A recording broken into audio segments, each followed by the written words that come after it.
What's up, everybody? It's your boy Justin from Justin Paul Sports. Thank you for tuning in on a late night Friday edition of Cover 2 Cash. It's an exciting weekend. We're going to go over some college football conference championship games. We got our bets lined up for that. Pretty exciting games coming up to determine the outcome of the college football playoffs. Final committee, because the committee's been absolutely brutal on some things, but some things they get right to, and some interesting takes with Vanderbilt looking to try and squeeze in a scrimmage somewhere to play against some other teams. The idea might be just to do a play-in for conference championship weekend. You know, some of these teams are going to get bumped and some are going to knock other stuff, and Notre Dame will be crying like they usually do. But nonetheless, we also got our Week 14 NFL Fantasy Football preview and our betting picks for Week 14.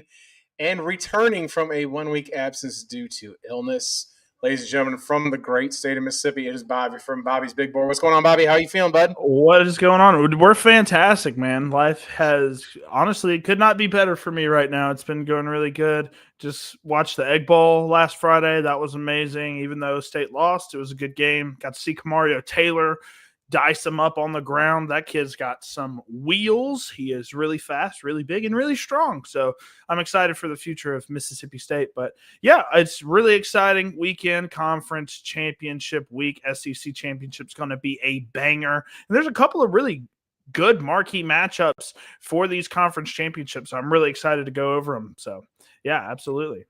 Well, that being said, let's go ahead and get started with some of our college football stuff. I mean, that's absolutely. how we always like to lead the show going off, and it's going to be an amazing setup, I think, this weekend. You know, there's obviously some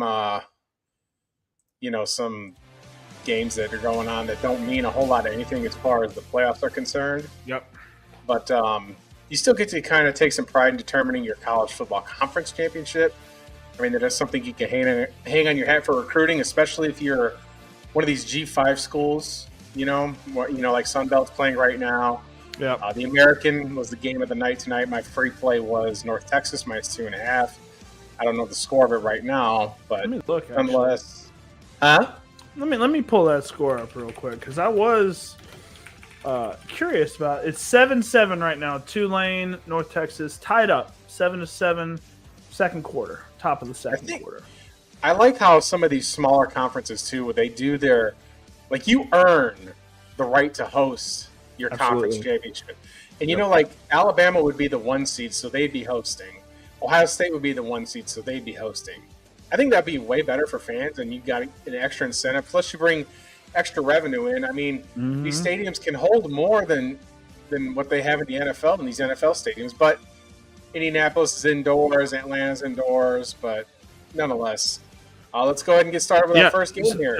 So the Big 12 championship, we were both kind of low on the Big 12 going into the season. Didn't really know how much they would offer in terms of the playoff. But BYU and Texas Tech, Texas Tech spent a ton of money on their roster this year. And look at them. They're number 5 in the nation right now. They're 13.5-point favorites right now against BYU. Texas Tech has only laid one stinker all year long. One stinker. And the rest of their matchups have been really good performances. I like BYU to not win this game, but I do think they can cover. I think they can keep it somewhat close. So I'm going to go BYU plus 13.5 here, but I do think Texas Tech takes them down in probably a 10-point game. Well, these two teams played earlier in the season, and Texas Tech beat them 29-7. So BYU's got a lot on the line here. They need to win to get in the college football playoff because they're in. With one loss, they're on the outside looking in right now a little bit unfavorably. I think that the Big 12 gets a bad rap sometimes that I don't think that they deserve. There's a little bit of disrespect with that conference, but there's a couple of things going on here that aren't in BYU's favor. I mean, first of all, Texas Tech has this elite defense. It's got the best rushing defense in the country. Yep. So if you want to run the ball against Texas Tech, you're absolutely going to have, a bad time. Yeah. BYU, on the other hand, that's kind of their strength. I mean, BYU, though, has covered well against the spread in 9 of the last 12 games here, and this is a fat line. But remember, they got a freshman quarterback that's going to have it, Barrett Bachmeier, I think his name is. And I do like him. I do like what he's put on tape this year. Yeah, I mean, maybe so, but I just don't see if Texas Tech can or BYU can keep up here. I'm going to take Texas Tech to cover, and They have steamrolled people. They have just steamrolled people a lot this year. And like you said, they steamrolled them their first matchup. But I do think with that experience, it's going to help out BYU a lot. They kind of see what's coming a little bit. And to your point about the Big 12, I think the Big 12, these other conferences, like the SEC is just really good in general. But like the Big 10 and the ACC, for example, they're very top heavy. And I think the Big 12 might be the most competitive conference. There's not a lot of, they kind of just eat each other alive in the conference. And I think that's where the disrespect comes from, because there's not a ton of Big 12 names with numbers next to them. You know what I mean? So, and it's unwarranted. I think that's a kind of a ignorant way of looking at it, right? But I like Big 12 football, man. There's a lot of exciting teams in that conference. But moving on to the next one, which obviously we are both huge SEC fans. This is going to be the matchup that pretty much the entire country is going to be watching.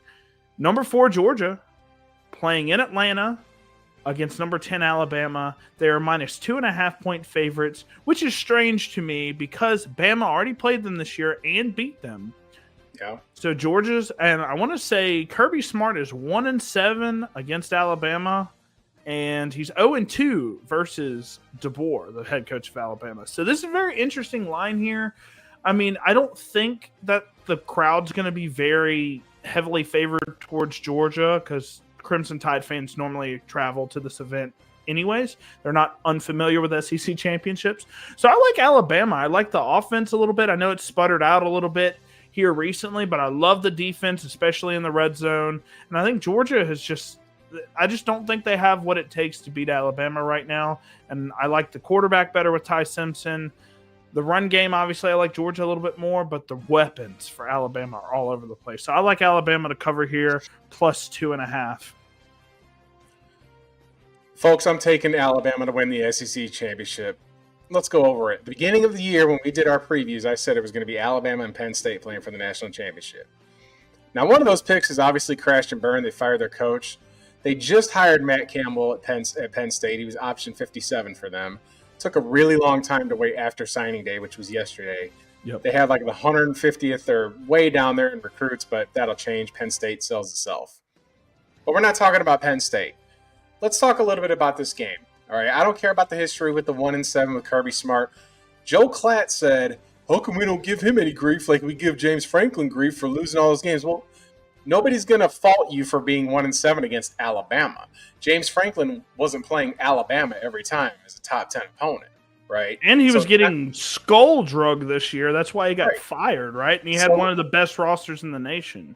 Well, to his credit, he's gone to Virginia Tech, and he's already got Virginia Tech in the top 25 with recruiting classes already. He pulled those Penn State kids. He knows what he's doing. But that's getting off the point here. So there's a lot of key injuries for Alabama. Jam Miller's going to be out. Cuevas is out. LT Overton is out. And that's a big loss up front for them.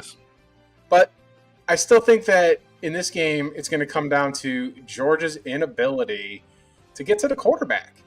I think that's what's hindered them all year. I mean, they couldn't get to Ty Simpson in the first game in Athens. And I think that Alabama's going to just win the game outright. I don't think it's going to be a belt to ass. It never is in this game. Never. But I think that Kirby Smart he just has to get through it.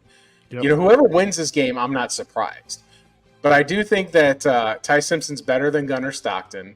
I agree with that. I think that this is going to be the Ryan Williams coming out explosive. He hasn't had one all year, and he's due. I think he's due. I do like Daniel Hill running the football for Alabama more than I like Jam Miller, and he's got plenty of experience playing this year. Because initially he was supposed to be Richard Young, but he's fallen off the depth chart. I expect him to transfer out at the end of the season. And Isaiah Horton had 3 touchdowns in the Auburn game. Jeremy Bernard is reliable. I don't think that Georgia's defensive line is a serious threat to get to Ty Simpson, and I think that he's going to not be so scatterbrained and going to make plays late in the game. I do think Alabama wins the SEC championship, locks up a bye. And I think they jumped to number 4 in the rankings. Georgia will obviously move down some. And I think that even if Georgia does win this game, I don't think Alabama's out of the playoff. They're in that 9 seed. Otherwise, you're going to see people up in arms, especially with what happened with SMU last year, losing their conference game to an unranked Clemson team. We got to put that out there. Clemson wasn't even ranked last season, and they got in because of because of that. Nonetheless, do a quick fantasy question from Katamari. Start Baker or Caleb this week? Would you like to take this one, Bobby? So I am one of the biggest stands for Caleb Williams. I think he's super talented. I think he has the potential to drop 40 points for you on any given week. He's had multiple 40-point games. But let's just face it, the Packers defense, he's going on the road to Lambeau. He's playing the Packers. It's going to be a really tough game for him. And he's going to have to prove, because he's had a couple of down games the past couple of weeks. I would start Baker Mayfield. He does have Igbuka. He's facing a little bit better of a matchup. So I'm going to start Baker here. I like both options, though. But honestly, Caleb Williams could give you 10 points, and I wouldn't be shocked. I would start Baker. I think he's a little bit safer. But if you want a higher upside quarterback, if you need a bunch of points to win, if you're projected to lose, I think I'd start Caleb Williams. But if you need just points, average points, I think Baker Mayfield's the much safer bet. But going on to another really marquee matchup. I mean, a lot of people, number 1 versus number 2 in the nation, doesn't get much bigger than this. I know we kind of disagree about where Indiana ranks, but I mean, they're undefeated. They haven't really played a lot. I mean, they played Penn State and Oregon, which Penn State's kind of fallen off the wagon this year. Oregon's still a good win, but they're playing Ohio State, who's also undefeated. Also hasn't faced the best competition this year, but a little bit better than Indiana. Ohio State minus 5.5 point favorites, and I think we're going to completely disagree on this. I think Indiana will go out there and shock the world. I like Fernando Mendoza. I like this roster. I love the coach there. He's instilling a winning culture. He got them to the playoff last year, and they just couldn't get over the hump. They were outmatched. I like the roster 10 times more than I did last year. Curtis Rourke was just like an average quarterback to me, and Mendoza is something else, and I think that is where it's going to matter. I think Mendoza is going to get this team over the hump and get Ohio State out of there. I think they're playing for more than what Ohio State is right now. So I like Indiana to win this game outright, but I'm going to take the plus 5.5 here. I know that sounds crazy, but I watched the film, man, and Indiana is just insane to me. They have so many good performances, so I'm going to go with Indiana here. Well, a couple things. First of all, this game is being played in Indianapolis at Lucas Oil Field. But how deep is the Hoosier fan base going to go out there? I mean, it's not like it's a far trip from Columbus down to Indianapolis. You just get on I-70 and you're there in 2 hours. And it's, but I think that there's going to be a little bit. I'm going to push back on a couple narratives here. First of all, Ohio State hasn't won the Big Ten championship in some time. I think they want to get this. You want to secure that bye. The loser of this game is not going to get a bye. They're going to get bumped down to number 5. There's zero doubt in my mind. You're going to be number 5. You're going to be the highest seed that's a non-conference champ, and you're going to host a playoff game. That's how I see it. But I think Ohio State's got the better roster. They've gotten solid quarterback play from Julian Sayin. They've got Caleb Downs in the secondary, who is one of the best secondary players. He broke our hearts when he left Alabama when Saban retired. So I've got conflicted feelings. Him and Sayin both. So I've got conflicted feelings about how I want them to do. But I do think that defensively, Ohio State will be the fiercest thing that Indiana's seen all year, and I don't think that they can overcome it yet. Indiana has not proven to me that they've beat anybody of significance. The Oregon win was a good start. Yes, but you're out of conference. I'm going to hold that over your head. Like, you can't be playing McNeese State and all these little itty-bitty schools at the beginning of the year and get this loaded ranking and win one premier matchup. Granted, against the top 10 team, like, I'll give it to you. But I've seen other teams do this more consistency, but not in this conference. Yeah. Right? I think the Big Ten is down on that because of their scheduling. Their scheduling mindset was, we're going to just do what it takes to get to the playoff. And now you're going to start seeing that in the SEC. Like, Alabama's already kicked off one of their opponents next year to try and just do it this way because it's evidently it pays off.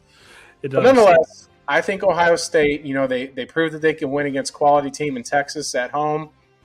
They've proven that they can do this stuff before. Ryan Day has won in a national championship. I'm going to take Ohio State to cover the 5.5. I think they win by a touchdown here. And we're going to see Indiana host a football game this year in the fall, and I can't wait to see who that would be against. In an ideal world, that would make me just, absolutely joyful would be to see the loser of the SEC championship take the road and go to Bloomington. Yeah. Put George up there in Bloomington. Let's see how they do with Gunner Stockton. My kingdom for that. That's the inner troll in me that would appreciate Indiana getting a little bit of humility that they deserve. We're so good, bro. We beat Hawaii Tech, and we beat Little Sisters of the Poor, and we beat Megatron High School. Rank us number 2, bro. Yeah, it's definitely a weak schedule, and I hope, it sucks to see the SEC doing this also, but I mean it's all about winning a national championship. I mean, if you can play cupcakes all year and just win the 2-3 matchups that you need to win to get in the playoffs, then you're all set. But the most interesting matchup, I think, out of all 4 of these is the ACC championship. Now, remind me, because I'm not fully, I know this is how it was last year. Does the winner of this ACC championship game go to the playoff? No. Thank God. If you're ranked lower than, I think if Duke wins this game, which they won't, but if Duke wins this game, I think the winner of that American conference, the G5 will get in before them, and I think it bumps them out of there. Yeah, and there's a potential that 2 G5 schools can get in the tournament this year, but I don't think it's anything the committee's going to have to worry about. Yeah. My pick on this. Oh, go ahead and give me your preview on this one.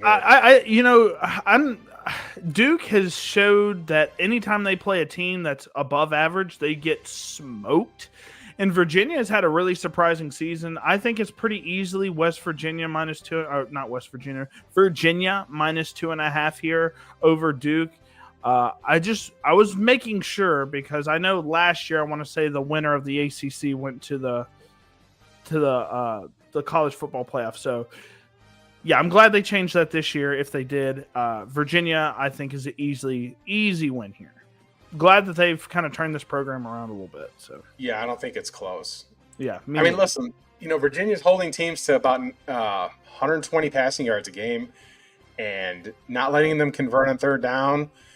Duke has got themselves a quarterback that can sling it. I mean, he's got 28 touchdowns, but defensively, Duke is a disaster. Yeah. I just don't think that they can stop anything. I think Virginia goes in there, and this is and I'm all right. The schedule for tomorrow you've got it kind of in order here. BYU, the Big 12 championship starts early, and it closes with either the ACC or the Big 10 championship. Get that mess out of here. Make Big 10 the noon kickoff again, and bump that BYU Texas Tech to the night game to compete with the ACC because God, the ACC just stinks this year. They just stink. Miami is 9-2, but due to tiebreakers, that's why they're not playing this game. Yep, it's ridiculous. Yeah, I mean, Miami's got that win over Notre Dame. I think that if BYU wins, Notre Dame gets bumped out. I think Notre Dame might get bumped out from Miami. I do. I think Notre Dame needs to because I mean, yeah, Miami's had some tough losses this year, but I mean, they played this season. They played each other, and Miami came out. It was kind of close, but it was they won the football game. So if it was that's Labor the case, Day. Yeah, it was a Justin Paul Sports free play. It was my free play with Miami. Carson Beck, I loved it. Yeah, and I really do think Miami deserves that spot over Notre Dame. They're better offensively. They have a lot of defensively sound stats as well that are better than Notre Dame as well. But with all that being said, we're going to go past the college conference championships, and we're going to go right into the NFL games for Sunday. The first game, kind of an interesting one. The Seattle Seahawks, I think they're good, but they just have some weird performances here and there, and we just know the Falcons aren't good. It is what it is. They're horrible. They have the talent. They just cannot make it happen. Because of that, even at home, the Seattle Seahawks are minus 8-point favorites. I am terrified to go anywhere around Falcons lines, but I would probably lean the Seahawks here. Kirk Cousins is playing. He's been adequate, but nothing crazy. Drake London is out. We'll talk about that in a moment. But, I mean, it's basically Darnell Mooney and Bijan Robinson, and that's it. The Kyle Pitts, Hopefully he has some good games so people can get excited about him again. But yeah, I think it's pretty easily Seahawks here. I think they can win by 10 points pretty comfortably. I'm taking the points. Here. I'm even doing a little money line sprinkle here, folks. I think that this is the kind of game Seattle's got to go all the way across the United States. Yes. An early time slot, so that doesn't help. I mean, Seattle's kind of cooled off a little bit. Yep. I know Atlanta's been a disaster, but I like Kirk Cousins getting 8 points at home. I'm going to take a veteran quarterback every single time. All they got to do is somehow, I think, just can kind of slow down JSN. Now, you did mention, that Drake London is out, but they still have a running game, and I think this might be a game where the Falcons kind of bleed the clock and keep the ball out of Sam Darnold's hand. I mean, James Pierce is questionable to start. They still don't have elite pass rush in Atlanta. But I think that they're going to keep this closer than 8 points. I'm going to take Atlanta, and I'm going to take the points, but a little sprinkle on a money line. Don't be surprised if the Falcons pull an upset here. This kind of stuff happens late in the season when these teams got nothing to play for. I think Kirk Cousins hasn't quit. I don't think the Falcons have quit on Raheem Morris. And there's a lot of talent there to keep it closer than possible. So give me the Falcons plus 8. Yeah, I mean, that's why I stay away from the Falcons, because you never know what you're going to get with them. But obviously, you see Drake London on the green side of the graphic. Take him off. I don't like any of the receivers. I don't like Cordero Hodge, Darnell Mooney. Darnell Mooney, unfortunately, really talented, speedy receiver, slot guy. He just cannot catch passes, man. He's had a really bad drop problem this year, so I'm going to stay away from him. Even when Drake London's been out, he just hasn't been able to do a lot with his targets. But we'll start on the start side. Sam Darnold, he had that really bad week where he threw 4 picks. But outside of that, he's been pretty sound all year long. You take out that bad game, he's got 19 touchdowns, 6 picks. I mean, that's really good stuff from Sam Darnold. Glad he's doing good in Seattle. I did not think he was going to. And then you have JSN. What a historic season from JSN. He is cooking. He's been cooking all year long. He is a must start. Absolutely start him as your wide receiver 1, and you're feeling great about it. Bijan Robinson, he's getting the touches through the air and on the ground. Tyler Algier is a little bit annoying on the goal line because they do like to give him the goal line touches. But I do like Bijan Robinson. He's very talented. He will get the touches to get you at least 12 fantasy points, I think, even without a touchdown. And then last but not least, Kyle Pitts. Kyle Pitts, in Drake London's absence last week, had, I want to say, 9 catches for 98 yards. He had like 11 targets as well. So I like Kyle Pitts. Kirk Cousins seems to like him a little bit more than Penix did. But he's going to break our hearts. He does that every single year. But I'm going to try and start him in my flex spot if I'm in a tight end premium league. And then for the sits, Kirk Cousins, I think the defense for the Seahawks is just going to eat him up a little bit. I got to see it first. I need to see some consistency with him. He has not been good in his starts just yet. So I'm going to wait and see with him. And maybe, I doubt it, maybe if he does something crazy this week and breaks the Falcons single game passing record like he did last year, maybe he's worth a start in your fantasy football playoff, but probably not. Darnell Mooney, I already addressed that with the drop issues. Kenneth Walker and Zach Charbonnet, 2 really good talented backs. They just utilize them about the same.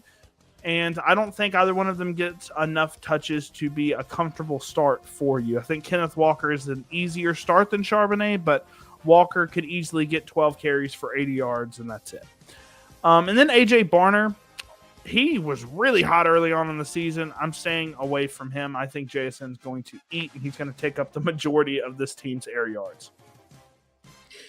Yeah, I mean, it's going to be, I think, more of an intriguing matchup than people want to say. But like I said, I am a big fan of the Falcons getting those kind of points. So it's good stuff there, Bob. Yeah, absolutely. And easily, I mean, like you said, the Seahawks have been cooling down big time. But a team that is on the opposite of cooling down, heating up, the Cincinnati Bengals. They got Joe Cool back. And what did they do? What did Joey B do the first week he came back? He just beat the Ravens, and they beat them handedly, too. They held them to 14 points. I thought that defense was going to get just skull-drugged. They held Lamar Jackson and the Ravens to 14 points, and they dropped 30-plus on the Ravens. The Bengals, they are all or nothing right now. They have to win out and get some help to get into the playoffs. They're going on the road at Buffalo, which is just a tough time to get Joe Burrow back. You had to play the Ravens. Now you're going on the road to play Buffalo, who's also pretty hot. Buffalo minus 6.5-point favorites. I think this is a field goal game, so I'm going to go with the Bengals plus 6.5 here. I think this all ends up on a game-winning field goal here. So, yeah, I'm going to go with the Bengals here. I don't know who wins this game, though. I think this is going to be one of the best matchups of the week. I know who wins this game, and it's the Cincinnati Bengals. Joe Burrow has never lost to the Bengals. In fact, he's kind of held them in check. I mean, this is a little bit different because Cincinnati's defense is just so atrocious, and I think Josh Allen can get some things done. But let's be real here about Buffalo. They've kind of slowed down. They've lost 2 of their last 4, and they're kind of moseying on into the playoff picture a little bit here. I'd like to think that this is a game where Cincinnati is absolutely desperate. They've got to win these games. It's playoffs time for them. If they want to have any chance of getting for a wild card spot, their season's not over yet, but it's on life support. But, Joe Burrow actually does well. I think if Buffalo can stop the run and make Burrow pass late and force them 3rd and longs, then they'll have a better chance to win the game. Yeah. But I would take the Bengals here. I think this is another money line sprinkle. I will take the Bengals plus 6.5. Buffalo's got both their offensive tackles, their backups. So there's damage up front to the offensive line. I think it's just going to be Trey Hendrickson's out though. So with him being out, I can see either side of the coin here, but give me the Bengals to win the game outright. Yeah, and that's kind of where I'm leaning too, because they are just so desperate, and I think the Bills make the playoffs regardless. But on to the start sits, I think Joe Burrow is really going to have himself a game versus this defense. I like the Bills defense decently, but Joe Burrow is going to be in assassin mode, I think, for the rest of the season until they're eliminated. And I think he'll still play up to par. I think he was starving to play some football since he was out for so long.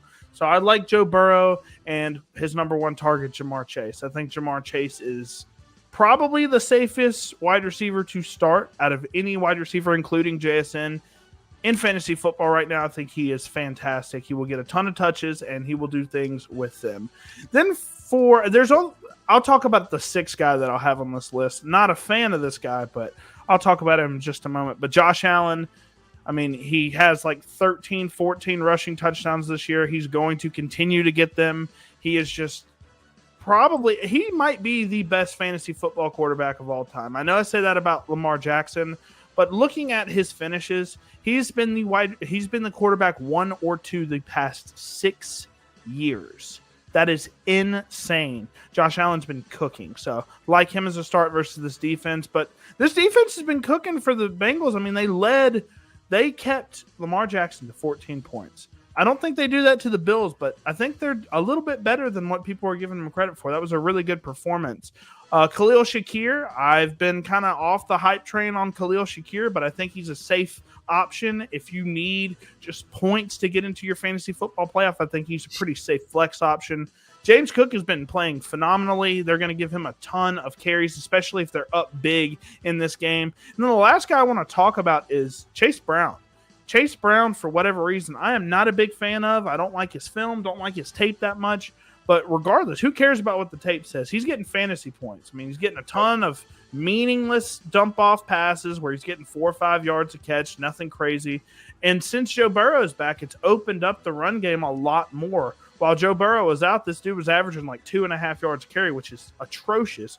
And now he's came back up. I think his average on the season is like 4.6, 4.7 yards a carry, which is actually pretty good. So I like Chase Brown as a start as well, even though I do not like the player that much. And then for the sits, Yoshi Voss, he's just a depth option, even if T. Higgins doesn't play. Mike Gesicki, same deal. It's just at the tight end position. Joe Burrow was kind of making Gesicki relevant last year, but with Noah Fant in there, I think they're just going to be rotating their tight ends a good bit. Keon Coleman, I know he had a touchdown last week, but man, he is just in not the best relationship with this coaching staff. And he had, I want to say, like a 40% snap share at the wide receiver position. And that's just not what you want to see in a guy that you're going to start. So Kincaid, he's been banged up. I need to see him produce, even if he's even going to go out there and play. If he does, I need to see him produce and make sure he's not banged up enough to where he's not producing. And then Ray Davis, I just don't think he's I mean, I don't know why he's on this graphic, honestly. Why is he Kyler Murray sized? Why is you know how tall Ray Davis is? He's like 5'7". In that photo, He looks big. He looks big, but he's not. He's like 5'7". He's Kyler Murray size on the graphic. That's all. I was just chuckling about it. But yeah, I think Ray Davis is just a handcuff, really, if James Cook gets hurt. So, all right, good stuff. We'll keep on rocking and rolling here. You'll like this graphic a lot. I love this matchup. This is. I really want to see the viewership for this game afterwards, because the Titans, the worst team in football, going on the road to play probably one of the worst offenses in football in the Cleveland Browns. Their defense just keeps them in games. I think this is pretty easily Cleveland minus 3.5 here. The line's probably swelled since I've done this graphic. Shedeur Sanders, I believe, is getting the start. I know they have activated Deshaun Watson, and I think he may start next week. Honestly, I think Deshaun Watson might get him a couple starts. Why not? You know what you got with Shedeur Sanders. He's got a 52% completion percentage. He has not looked good. Dylan Gabriel showed you that he is basically Case Keenum. That's all he is. That's all he's ever going to be, just like my pro comp. And then you have Deshaun Watson. Maybe he recovers and is magically good again. I doubt it, but you need to see what you have in the guy that you're paying all this money for before you just let him go on his merry way. So, I like Cleveland Browns and Shedeur Sanders to get the win here with this defense. I don't think the Titans have anything for this team. Tennessee, I think, is this year's Titans team is one of the worst I've ever seen play football, and that's including an 0-16 Browns team and an 0-16 Detroit Lions team, because defensively they're just atrocious. I will say this about Deshaun Watson. I will say this. I know that everybody likes to meme him, and he's a strange dude. And let's just be real about a few things, though. He does have talent. Yes. And from what I've seen, you remember how I talked about Spencer Rattler before the season, like maturing some? Everything that I've seen with Deshaun Watson this entire offseason is about him coming back. And I think that he might be at the age where he's kind of stopped doing young people nonsense a little bit and might be focused and realize what this is. Yeah, this is last chance, I think. Well, I'm going to put it this way. I think that, I don't know, this is me purely speculating. This is a hot take here, but there's clearly no love with Stefanski and Shedeur Sanders. There isn't. And I think, because he's a media distraction, first of all, like, he's very, very impulsive with what he says. He's like his father. But his father had extreme talent, the best I've ever seen at that position. But nonetheless, I could see Deshaun Watson coming back and throughout the rest of the season playing football, and the Browns decide that they're going to draft a quarterback in the first round next year. And I think Deshaun Watson will play again next season. That's what I think, too. As long as he's not atrocious. Well, I don't think that this is a fair sample size. Honestly, in this, coming back from an Achilles that he re-ruptured, this month of December isn't going to be enough to get a full perspective on what he'll be. Yeah. But he'll have another offseason heal, and I think next year you'll see the Browns. I think that the next season is kind of like the last big season on his deal. Yep. I think they keep him. I think they draft somebody in the draft here. I don't think Dylan Gabriel or Shedeur are on this team next year. I don't. Really? And I think one of them might be on the practice squad. I don't. If Deshaun Watson is a starter, keep them all, right? If they go for a quarterback, I mean, they're not going to do what they did this year and have Kenny Pickett, Snoop Huntley, and all these guys. It's going to be Deshaun Watson, and it's going to be a rookie. I'm convinced of it. And then maybe you keep Gabriel as a third guy, or one of them's got to go. Gabriel or practice squad quarterback. But I think that Deshaun Watson might go out there and surprise some people. I think so. And he might go out there and they just meme him about massages the rest of his career. Who knows? Either way, he's going to the bank. So if I'm the Browns, I'm going to put his ass on the field, and I'm going to put his ass on the field next year too, because I got an investment in you. You're paying him. Right. You're paying him, and you can't get out of paying him. And I don't think there's a single org in the entire NFL that's going to actually want to get pay for that salary. I don't think there's a single person in the NFL, single owner that's like, yeah, we'll take Deshaun Watson on that cap hit. No shot. I don't feel too bad though, because the Haslams are huge Tennessee Volunteer donors. So, ha! Sorry, Browns fans, but to hell with the Vols. Well, to hell with them. Yeah. All right. So, Uh-oh. nice little graphic here. Yeah, I think there's two singular people. Harold Fannin Jr. for the Browns. Pretty easy start in your flex spot. He'll get you 10 points. If you're in a tight end premium league, he will get you 10 points. He's the number one target for the Browns. I want to say he leads them in receptions, yards. I don't know if he leads them in touchdowns or not, but he's the number one target on this team, which is crazy. I loved Harold Fannin out of Bowling Green. I did not think he was going to make this much of an impact that quickly with Njoku playing, but Harold Fannin came in and said, hey, Njoku, you're going to be behind me. And they use Fannin all over the place. So love how they deploy him. And Quinshon Judkins, I think the Browns will be up the majority of this game. And I like Judkins. He leads all rookies in rushing yards despite missing a couple games this year. I like Judkins to get at least 20 carries. So I like Judkins just because of the volume. And you see there's nobody else on the green side. Literally anyone else. Elick is like maybe. Elick maybe. If you're in a deep format, Elick Aomanor maybe. Chig if you're like at the bottom of the barrel type of tight ends. But literally no one else I feel comfortable starting. This is a laughing stock offensive game, I think. It's going to be really poor. I think Shedeur just throws it, checks it down to Judkins, and hands the ball off pretty much all game. So yeah, that's basically all it is, man. We're going to move on. I don't think anybody actually watches this game. And here's another one. So, man, the Vikings have really pissed me off this year because, Hold on. Go ahead. I just want to say in that last game, what would be the epitome? What would be the icing on the cake? All right? It's a shootout. No, listen to me. We would like a heavy snowstorm along Lake Erie on Sunday. All right, yes. We want a Saturday night, huge, massive. We want 12 inches, folks. 12 inches. We want the foot long. We want it deep. We want the snow to be deep. We want you sliding around in the white stuff over there in Cleveland. You hear me? That will get viewers on the game tape, folks. You want to watch lousy football? That's how you do it. 12 inches deep. See what you can do. See what kind of plays you can make. Nonetheless, it'll be a red zone spectacle. That's for sure. I think it would just be better if they all wear blindfolds, honestly. But we'll go on to this next matchup, NFC matchup. The Commanders, they will be starting. This is insane. We saw 3 weeks ago, Jaden Daniels' arm was backwards. His elbow was basically sticking out of his skin 3 weeks ago. He is playing against the Vikings on the road, and because of that, I think it swelled a little bit. I think they're minus 3.5 point favorites now that Jaden Daniels is the starter. But the Vikings offensively piss me off so much.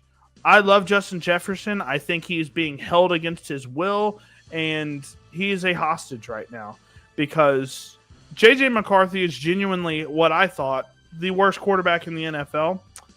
Then they started Max Brosmer last week, and he was legitimately the worst quarterback I think I've ever seen.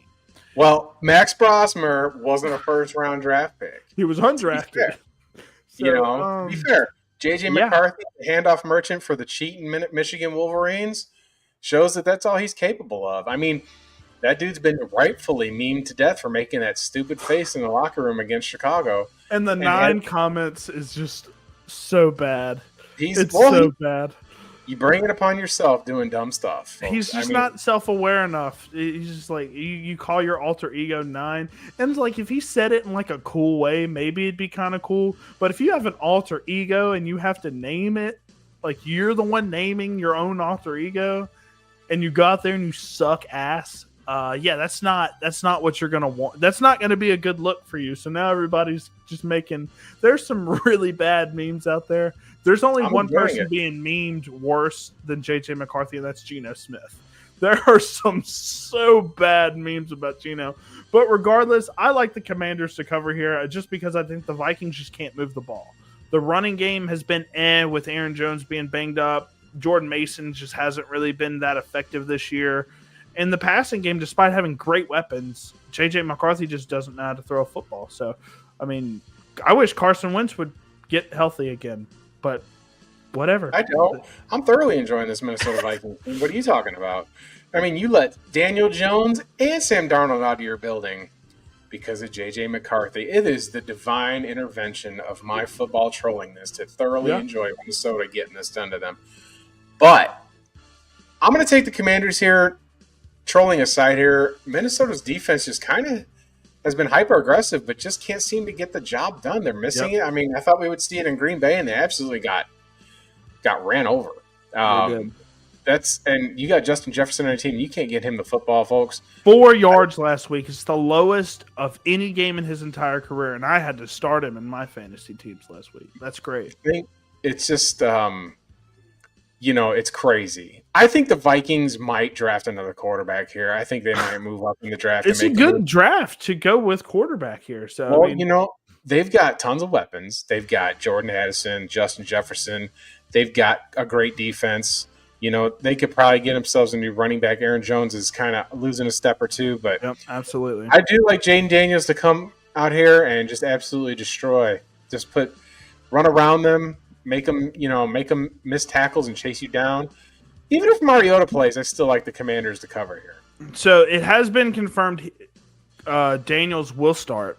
Correct. So Marcus Mariota, that should be changed out for Jaden Daniels. I like both of them as a start, though, honestly. Mariota, low-key, been a really solid quarterback. He was a solid quarterback last year when Jaden Daniels was hurt.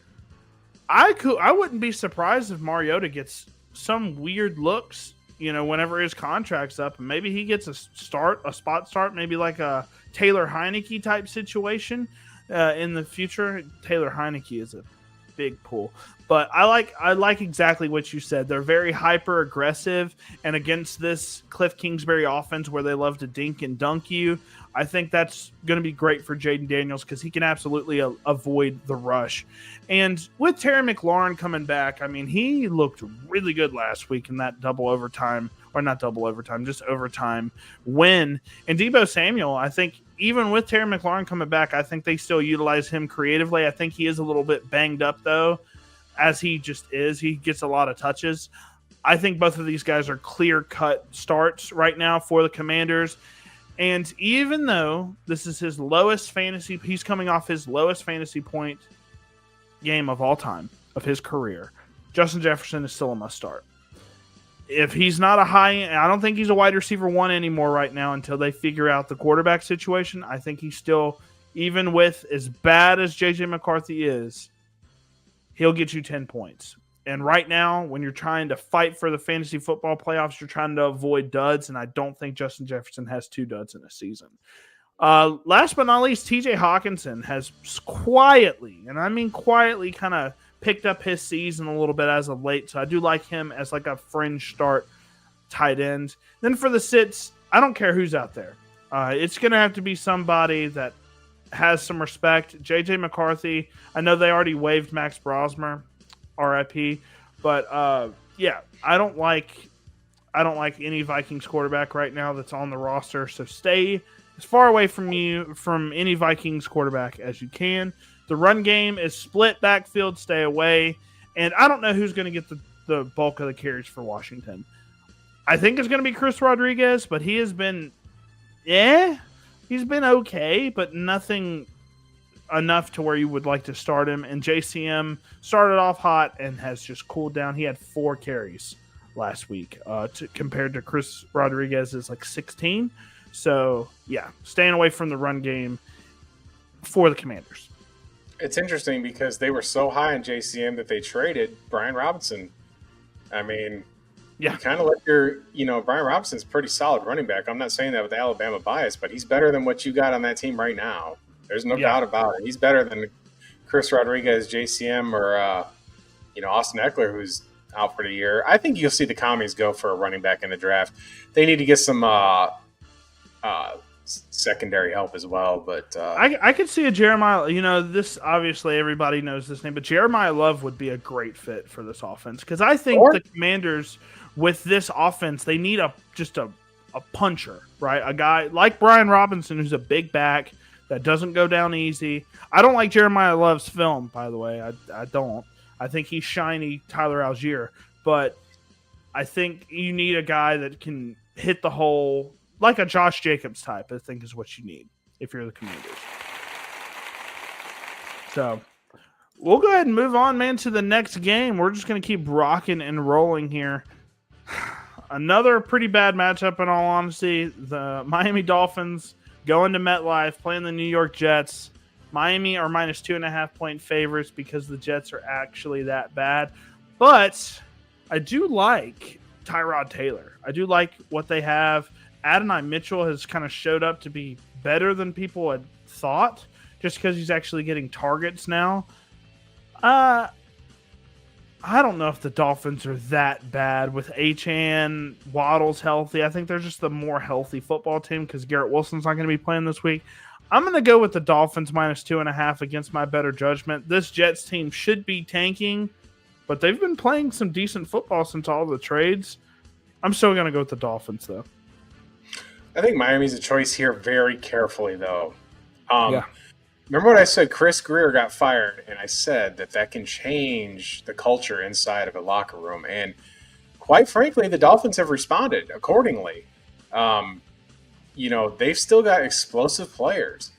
Offensively, you got Achane, you got Waddle, and I know people like to make fun of Tua, but Tua, when he's on, he's on. And the Jets have lost Sauce Gardner. They've lost Quinnen Williams. They lost – their defense isn't elite. And I think that you're going to see Miami is still in the hunt for fighting their playoff spots. They're not taking anything for granted here. I think everybody in that place is fighting this to finish this season strong. I like Tyrod Taylor a lot better than Justin Fields. Which is crazy to say. I mean, That's I would have thought – I would have thought because Justin Fields, he's been the same every year. One read run, and he just never got any better. I do a totally biased evaluation of players. I'm very biased. And when I see you play in the national championship and you play Alabama Nick Saban defense and you get absolutely destroyed like that, I know that you're a clown. Like Trevor Lawrence handled business against Alabama. Deshaun Watson handled business against Alabama. Justin Fields went in there with an elite Ohio State team and shit the bed. And I've never bought into him. I was so glad the Bears traded up for him. Buddy, I was celebrating with him. Bear down, baby, because y'all could be sitting at the bottom, and it proved me right. So I got biased based on who you play in college. I think that college rating matters a lot. If you come from the SEC, or if you play in the Big Ten or something like that, and you can absolutely dominate elite teams in clutch moments, like C.J. Stroud took Georgia to the limit, right? That was a whole different thing. But nonetheless, I've never been too high on Justin Fields. I think, like you said, he's a one-trick pony. Yep. Never forget him being at Georgia and Kirby Smart in the SEC championship, putting him in there on fake punt. Folks, it's a comedy of errors. Absolutely. It's just Justin Fields. You just collect your money, bro. You're clearly not it, pal. Yeah, I don't think he's going to be. I don't think he ever starts as a starter anytime soon. I mean, his film at Pittsburgh last year wasn't that great. The Jets film this year has been atrocious. So, but we'll go ahead and move on to the start sits for this game. I like Achane. I was wrong about him. I was off the Achane bandwagon at the beginning of the year. I didn't think they were going to be able to run him as effectively. They have. They've ran him well. He's catching passes still. He's a top 5 running back for fantasy purposes. He's a little bit small for my liking, but he's still doing the thing. So Achane, absolutely a must start. Jalen Waddle as well. I know he didn't have the best game last week. I think it was like 40 yards on 3 catches or something like that. But with Tua Tagovailoa playing decent football, he gets over 100 yards and a touchdown. So I like Waddle here. Tyrod Taylor, as long as he doesn't get hurt, this has been Tyrod Taylor's entire career. He is a good quarterback. He is a adequate start quarterback, especially for fantasy. He's like a Mariota. He's better than Mariota, in my opinion. He just can't stay healthy more than 3 games. He always gets hurt with something. Like, he's just made of glass, and that's what's wrong with Tyrod Taylor. As long as he's healthy and plays this full game, he is a good starting fantasy quarterback. Breece Hall is going to get the touches, so you have to start him. Even if he only gives you 6-8 points, you're starting running backs that get at least 20 touches, and I think Breece Hall will absolutely. That's the guy the Commanders need to go after in the offseason. Breece?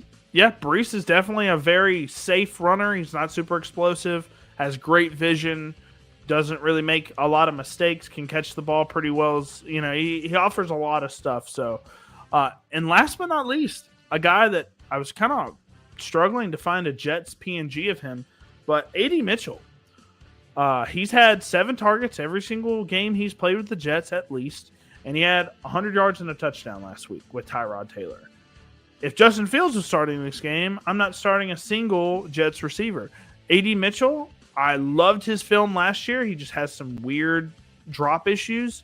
If he can clean that up, I think A.D. Mitchell could be a very good fantasy football playoff wide receiver since Garrett Wilson looks like he'll miss at least a couple more weeks. And then for the sits, Tua, I'm so out on him, man. He has no rushing upside, and he has to throw multiple touchdowns, and he just is so inconsistent at doing that. He can easily give you 2 points, and you would not be shocked whatsoever.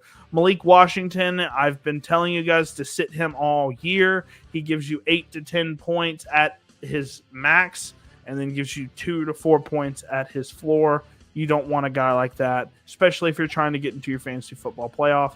Darren Waller has like a 12 or 13 point projection. Please do not start him. He is completely touchdown reliant, and with Jalen Waddle being the primary option and Achane being a menace in the red zone with his speed, I don't think you only get the projection if he scores a touchdown. I don't think that's what he's going to do. John Mechie has been okay. I'm staying away from him right now, though, because I don't think the targets are going to be there. And Mason Taylor has been kind of disappointing this year, so I'm staying away from him as well. Mason Taylor easily had the worst tape of any tight end from the 2025 draft class. So stay away from Mason Taylor until he proves you otherwise. Good stuff, Bobby. Good stuff. Let's keep on rocking. Keep on rocking. NFC South matchup. The Saints going on the road to play the Tampa Bay Bucks. And, man, Tyler Shuck actually had some good throws on film last week. But it's not – I mean, the Buccaneers have an okay defense, and they have a much better offense. Tampa Bay -8, though. I think the Saints can keep this somewhat close. This is a really perfect line for me. I'm going to go with Tampa Bay to win by 10 points here, so I'm going to go with Tampa Bay here. I am going with New Orleans Saints here. I'm going to take Shuck on the road. NFC South slapfest going on late in the season. Listen, you said Tampa Bay's got a great defense, but, man, they are banged up, folks. They are. I think that this might be a Chris Olave kind of snap-off game. I'm calling for it. He's been doing it, man. He's been doing great stuff. Because I just think that he's got a chance against Tampa Bay secondary. Bucky Irving, though, is back. And it's paying off in one of my Dynasty leagues because I traded Jackson Dart for Jaden Daniels and Bucky Irving. And they're both back this week. Well, Bucky came back last week and actually had a pretty good performance. But I'll tell you, in our league, in my main pay league, we do a consolation. If you win the loser's bracket, you get a pick at 1.13. So It's a way to keep you engaged in fantasy football, even if your team stinks. Yeah. And I'm trying to win the toilet bowl. Yeah. Well, I've sold all my assets, but I've acquired so much. I traded Jamar Chase for Emeka Egbuka and 3 firsts, and then dealt Emeka Egbuka for Malik Neighbors and Bryce Young. So who's been cooking lately, by the way? That's right, because you just kind of have to learn how to play football at certain places. Yeah. Like Mac Jones. But nonetheless, I do like the New Orleans Saints here. It's a perfect line for me. I could easily see the Saints losing by 6 points, or actually, who knows? They could. I don't think they're going to win the football game because the Bucs really kind of need this win. But for the starts, Baker, gunslinger, wild man. I think he lights this New Orleans defense up. Bucky Irving, he gets the passing game. He's going to get receptions, and he looked pretty healthy. I know he's dealing with a foot injury, a shoulder injury. He's just a little banged up. But Bucky Irving, I still think, is very talented. And I think Bucky Irving's going to kind of beat up this New Orleans defense.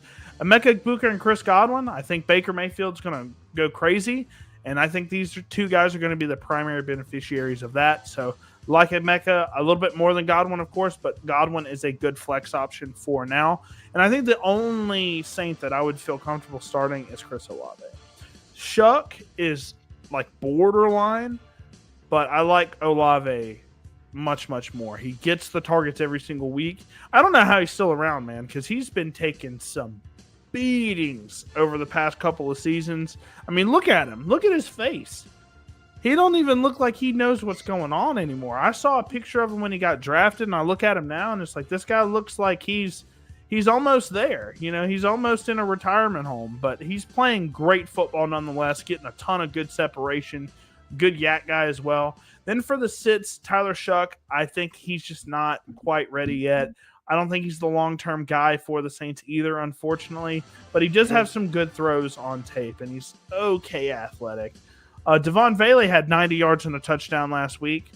I need to see more of it. I do like Devon Bailey as like a big power slot. I need to see more, though. I need to see more because he's been widely irrelevant outside of that 1 week. Devin Neal probably gets the primary load here with the carries. Staying away from Devin Neal. I did like him. He was my RB10 in the class with a crazy good running back class last year. Loved him at Kansas. He kind of reminded me of kind of like Dollar General brand Le'Veon Bell. But he's just, the line is just not where it needs to be for the blocks to develop like he needs to. Cade Otton, stay away from him. He's going to burn you every single time. And then Tez Johnson. I loved what Tez Johnson has put on tape. He's super agile, quick, fast guy. But Tez Johnson, he's kind of fell behind since Chris Godwin's back. If Mike Evans comes back, I think he'll be back next week. Tez Johnson's just going to go back to a punt returner, unfortunately, but I do love the talent with Tez Johnson. So I do have a question from X, and I don't know how to post it on the screen. Yeah. It's from Berserker, and he says, pick two. He's got Dobbs, Worthy, Tucker, or Mechie. Sad, I know. Dobbs? Pick two. Romeo Dobbs, Xavier Worthy, I'm guessing Trey Tucker, and John Mechie. I'm going with, unfortunately, Trey Tucker. I think Trey Tucker gets work, and I like Xavier Worthy as a big play. I would take probably Worthy, and I would probably take Trey Tucker with Dobbs being third. But I don't like Dobbs because you don't ever know with the Packers, man. I like Dobbs as a talent, but Dobbs could easily go out there and have – it could be a Dontavian Wicks game.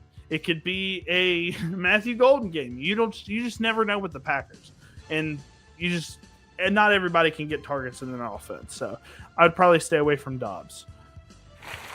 So, all right, we'll go ahead and move on to the next one. We're up to 20 viewers right now. Heck yeah! Thank you guys for watching. If you guys want to leave any comments, anything like that, any fantasy football advice, betting advice, that's more from my buddy Justin Paul here. If you saw our records at the beginning of the 21. If you guys saw our records, he has a much better record than me. So he's the betting guy. I can help you with your fantasy football teams. But let's go ahead and move straight on to the next game. This is I think this is an important matchup.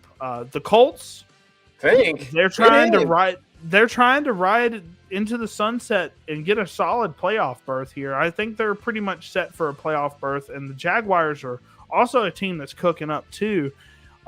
Even though they're going on the road against the Jaguars, they're minus 1.5 point favorites. The Colts are. So I'm interested. I think the Colts have more talent on the offensive side of the ball than the Jaguars, and I think both of the defenses are kind of in the middle of the road. I think the Jaguars get after the passer a little bit more than the Colts. I think you have to go with the talent on offense, and I'm going to go with the Colts here to cover minus 1.5. Trevor Lawrence, man, he looks good sometimes, and then he just turns into a pumpkin. I like the Colts here, and I think that's the team that's going to win this match for sure.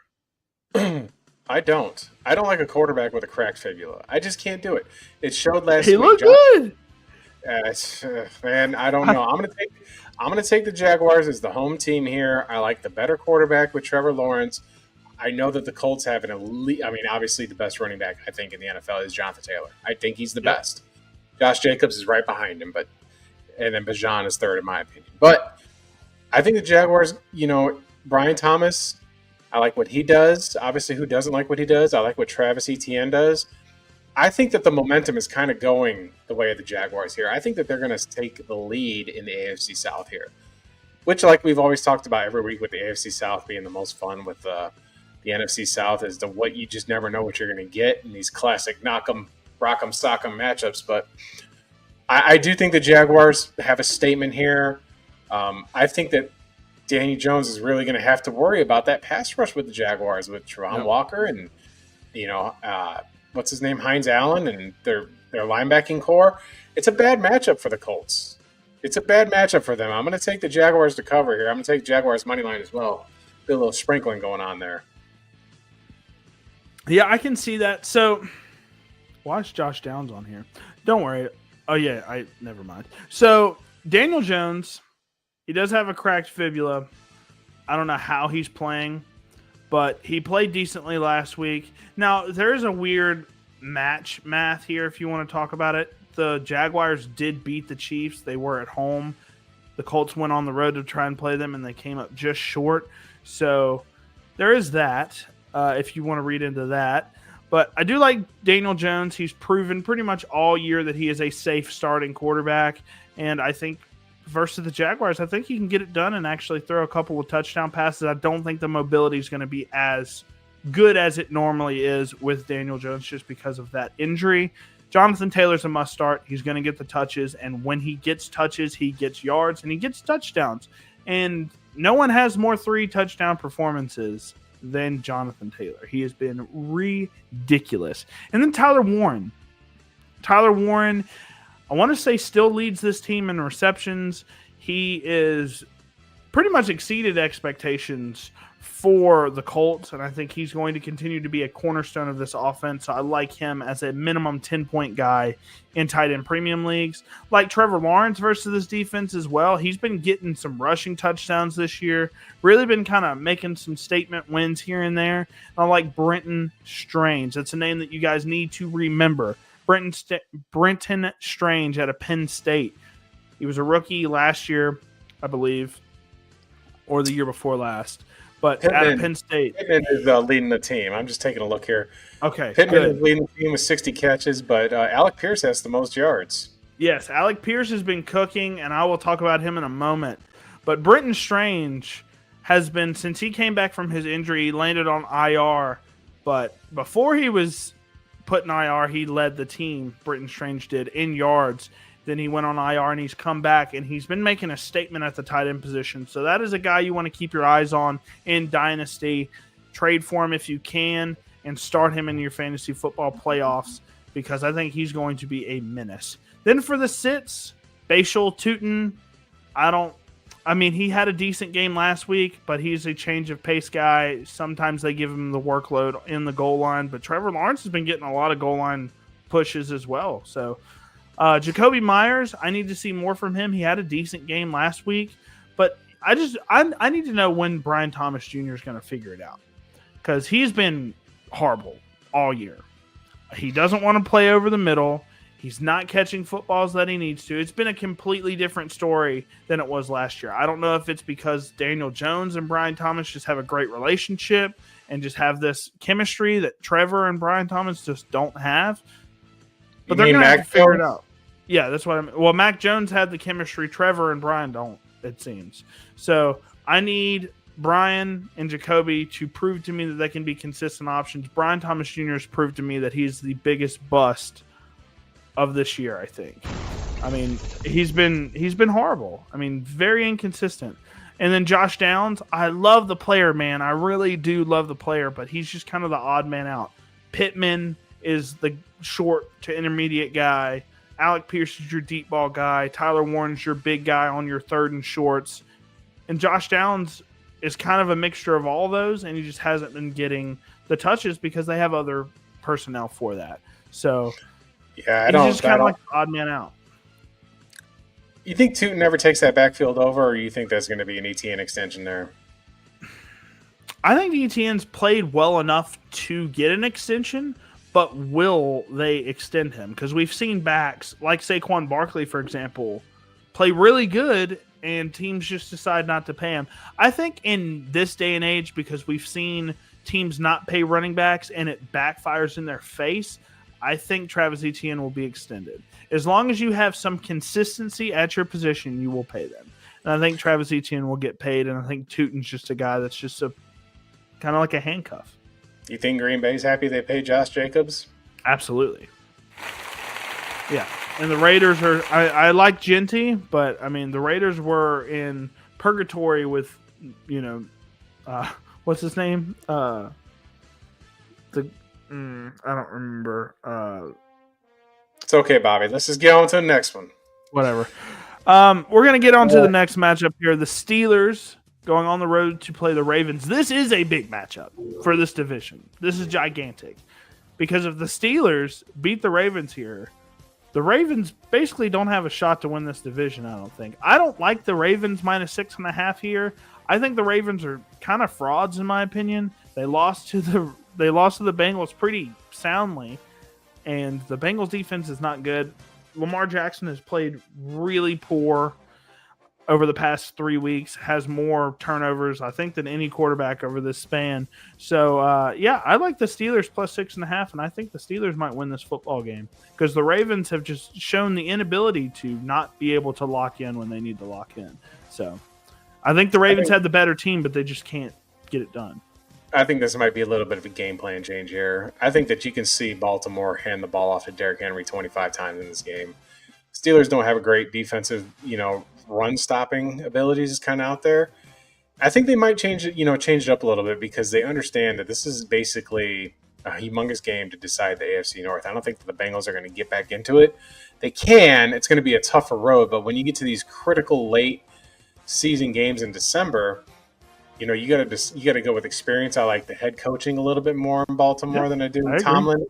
I think that the Steelers are trending down. I think Mike Tomlin might step down at the end of the season. I do. I think him and Rodgers call it career, and the Pittsburgh Steelers for, first time and God knows how long are going to be looking for a new coach. Yeah. I mean, it feels that way. It feels like the Steelers are, they still get it done, but it feels like there's something.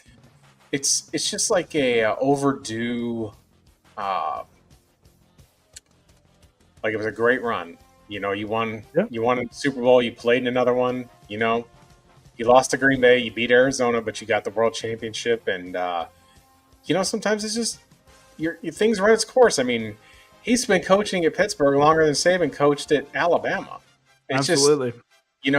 But sometimes. How many 9-8 seasons do you have to have? How many 8-8 seasons do you have to have before somebody's like, okay, it's enough? Well, I think that the Roonies have shown absolute grace and patience, which is hard to do. It's hard to do that even when it's not to fans' likings, but it just feels like, he's going to be coaching somewhere next year. Either Tomlin steps down, takes a year off, or if he wants to be the ultimate villain, we haven't had, we've only had a couple coaches get canned, but can you imagine if that Cleveland Browns job opened up and he goes into Cleveland, the arch nemesis of the Pittsburgh Steelers? Listen, with that defense and that roster, he's a defensive guy. You got Myles Garrett, who, or best defensive player in the NFL. Maybe we might see him take a different position. You just don't know. Tomlin's going to be hired as a head coach if he wants to. He's got enough winning experience to do so. But nonetheless, I'm taking the Ravens to cover here. I think that they changed the game plan up. I think that Aaron Rodgers, I love him. He's my favorite quarterback of all time, but he's got cement for feet. And you can get to him now. You can get to him. It's not like when he was in Green Bay and have these elite offensive linemen to have him move the pocket and he can move and make he can still throw a pretty ball. But, there's already dissent with him, between his body language has always been poor. It's always been his Achilles heel. Like he's quick to call somebody out on the field, but he does not take it too well. I mean, there was already a press conference where he's talking about Jonnu Smith not making meetings. Like, Yeah, it's not a good look. And, Aaron Rodgers, I think his biggest strength was his ability to get out of the pocket and move around and make crazy throws on the run, and he just can't really do that anymore.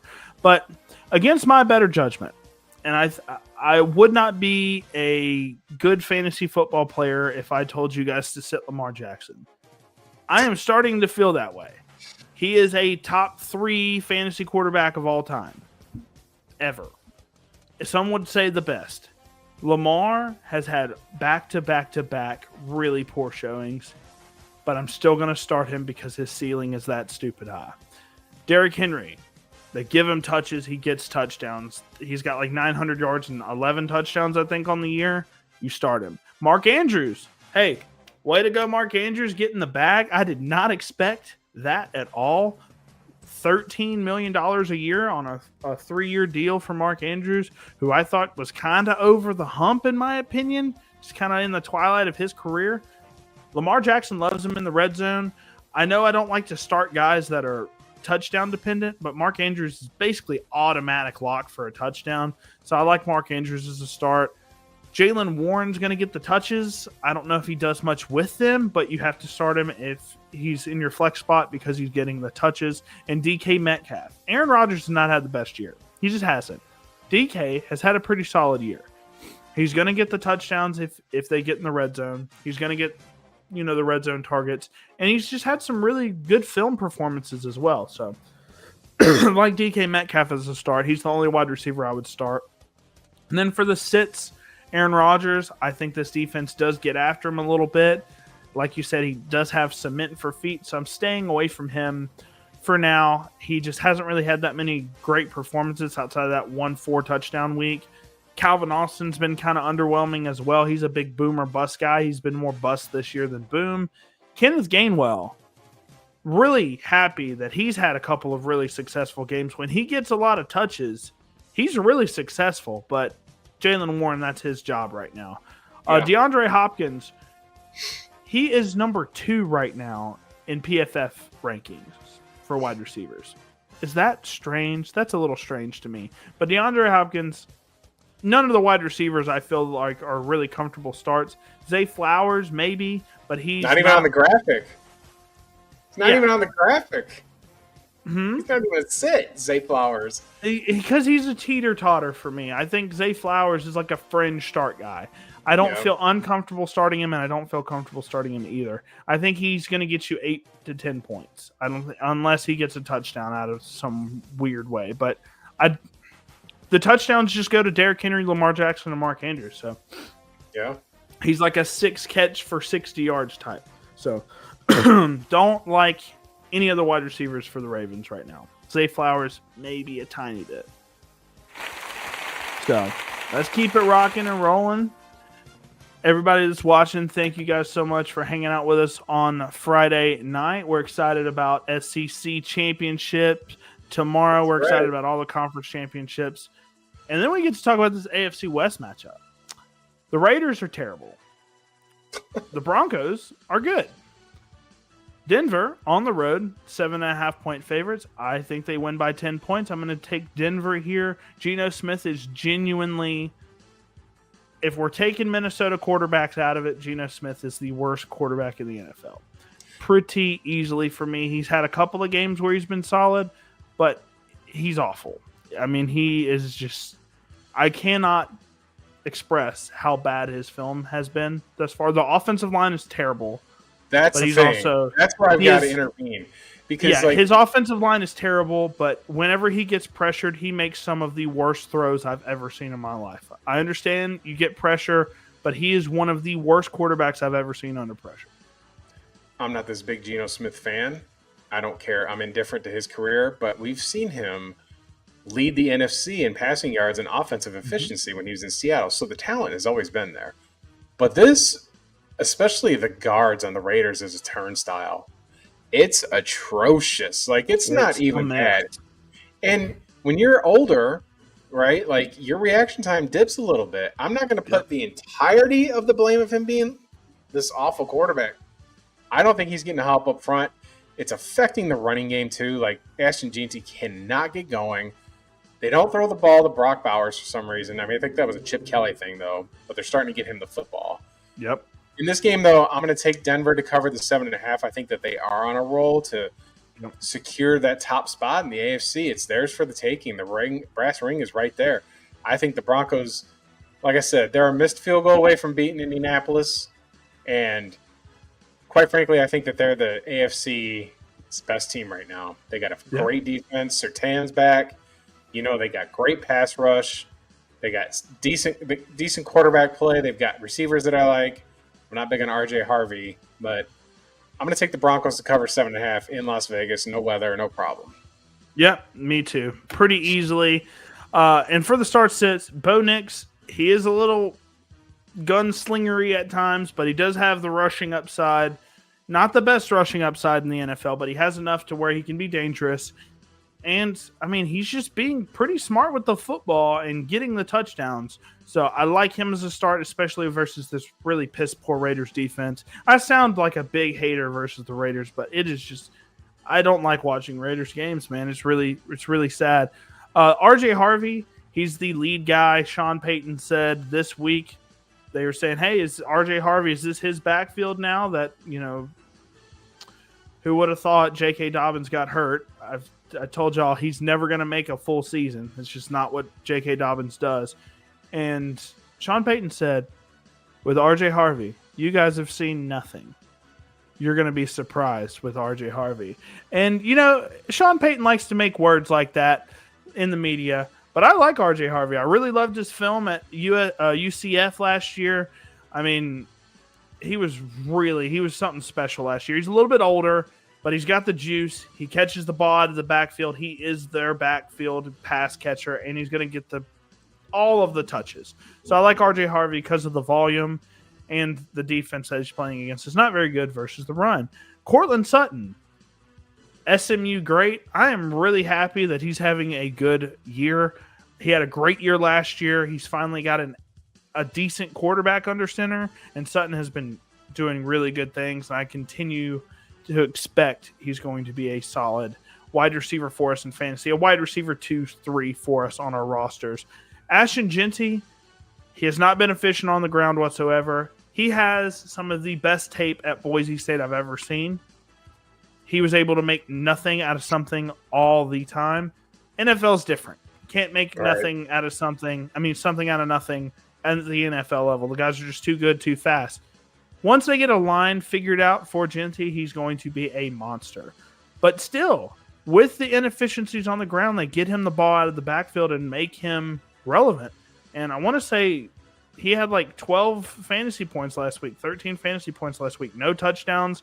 He had like 40 yards on the ground. He got it all through the air. So I like that. And Bowers is a must start at the tight end position. He gets a ton of targets. He's super talented as well, despite his quarterback being very bad statistically. Geno Smith leads the NFL in turnovers.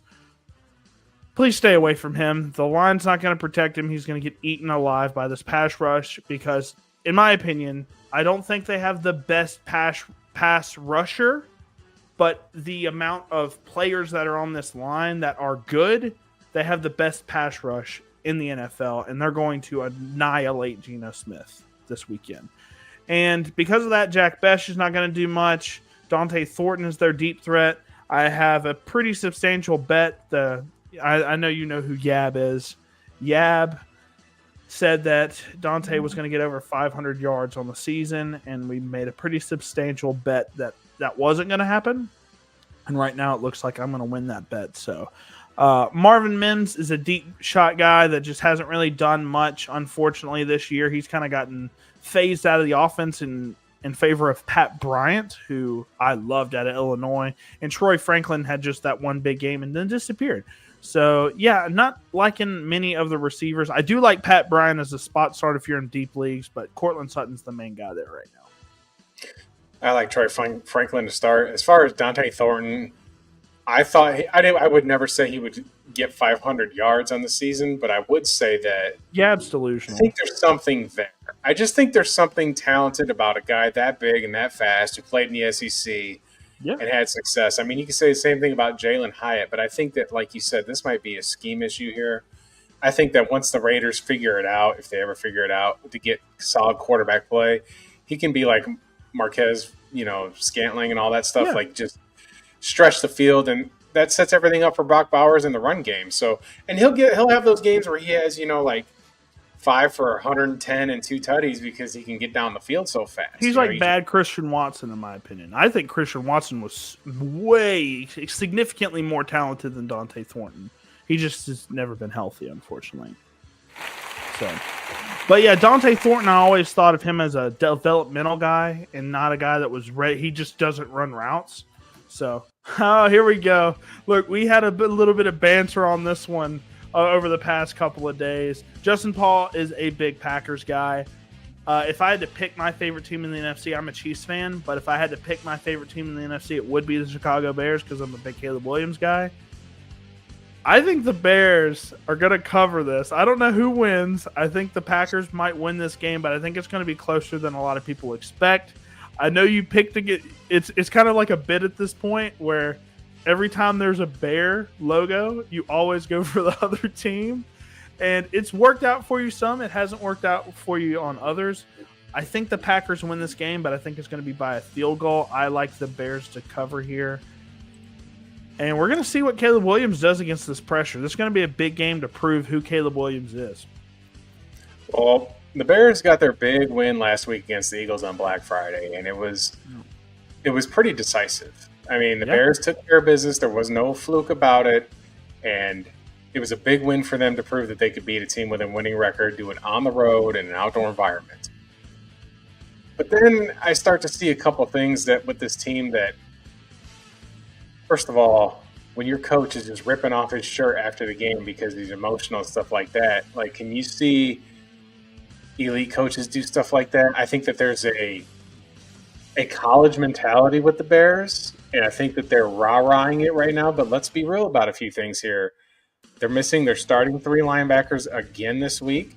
Yeah. I think that this is a game where Josh Jacobs and the Packers do what they do best, and that's just run the ball and keep the Bears offense and keep Ben Johnson off the field. Rome Odunze is out for this game. So it's going to be the Luther Burden show and the DJ Moore.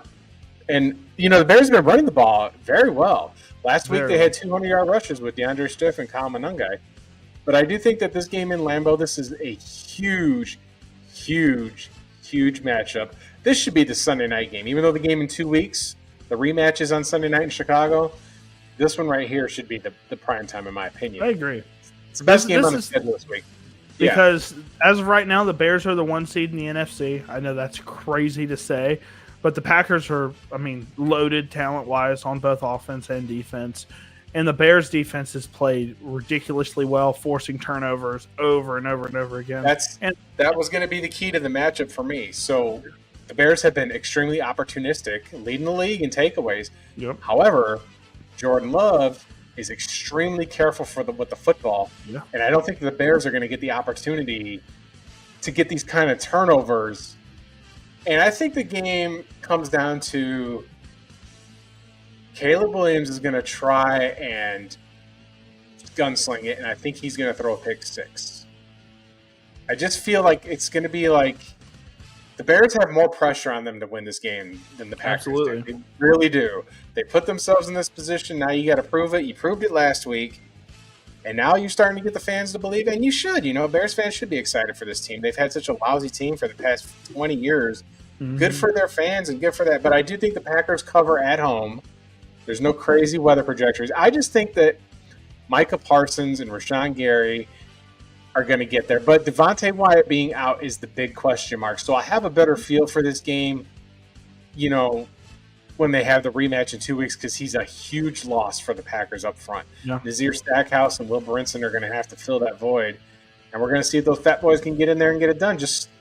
I would make Caleb Williams beat you with his arm. I know you're high on his play with his arm and making these elite throws. I'd make him do it in the cold weather. I wouldn't let him run the ball. They ran for 200, almost 300 yards last week. I'm not allowing that. Green Bay's not going to allow that. You're not going to do it back-to-back weeks in this league. That's what they're built on, right? When Ben Johnson was in Detroit, he wanted to run the ball with David Montgomery and Jahmyr Gibbs.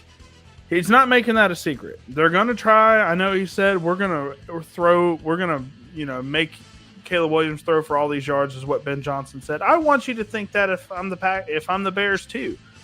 And when in reality, we're probably going to have 25 to 30 rush attempts for the Bears. And I do like what Kyle Monangai does. I'm going to run it at the throw to your defense, the D tackles, because I think that's the weakness right now. And Caleb Williams work off play action. That's the way the offense works. And I don't think they're going to change that. Caleb Williams just has to hit the throws when he needs to. And when he's down in the fourth quarter, I think he's the best quarterback in the NFL.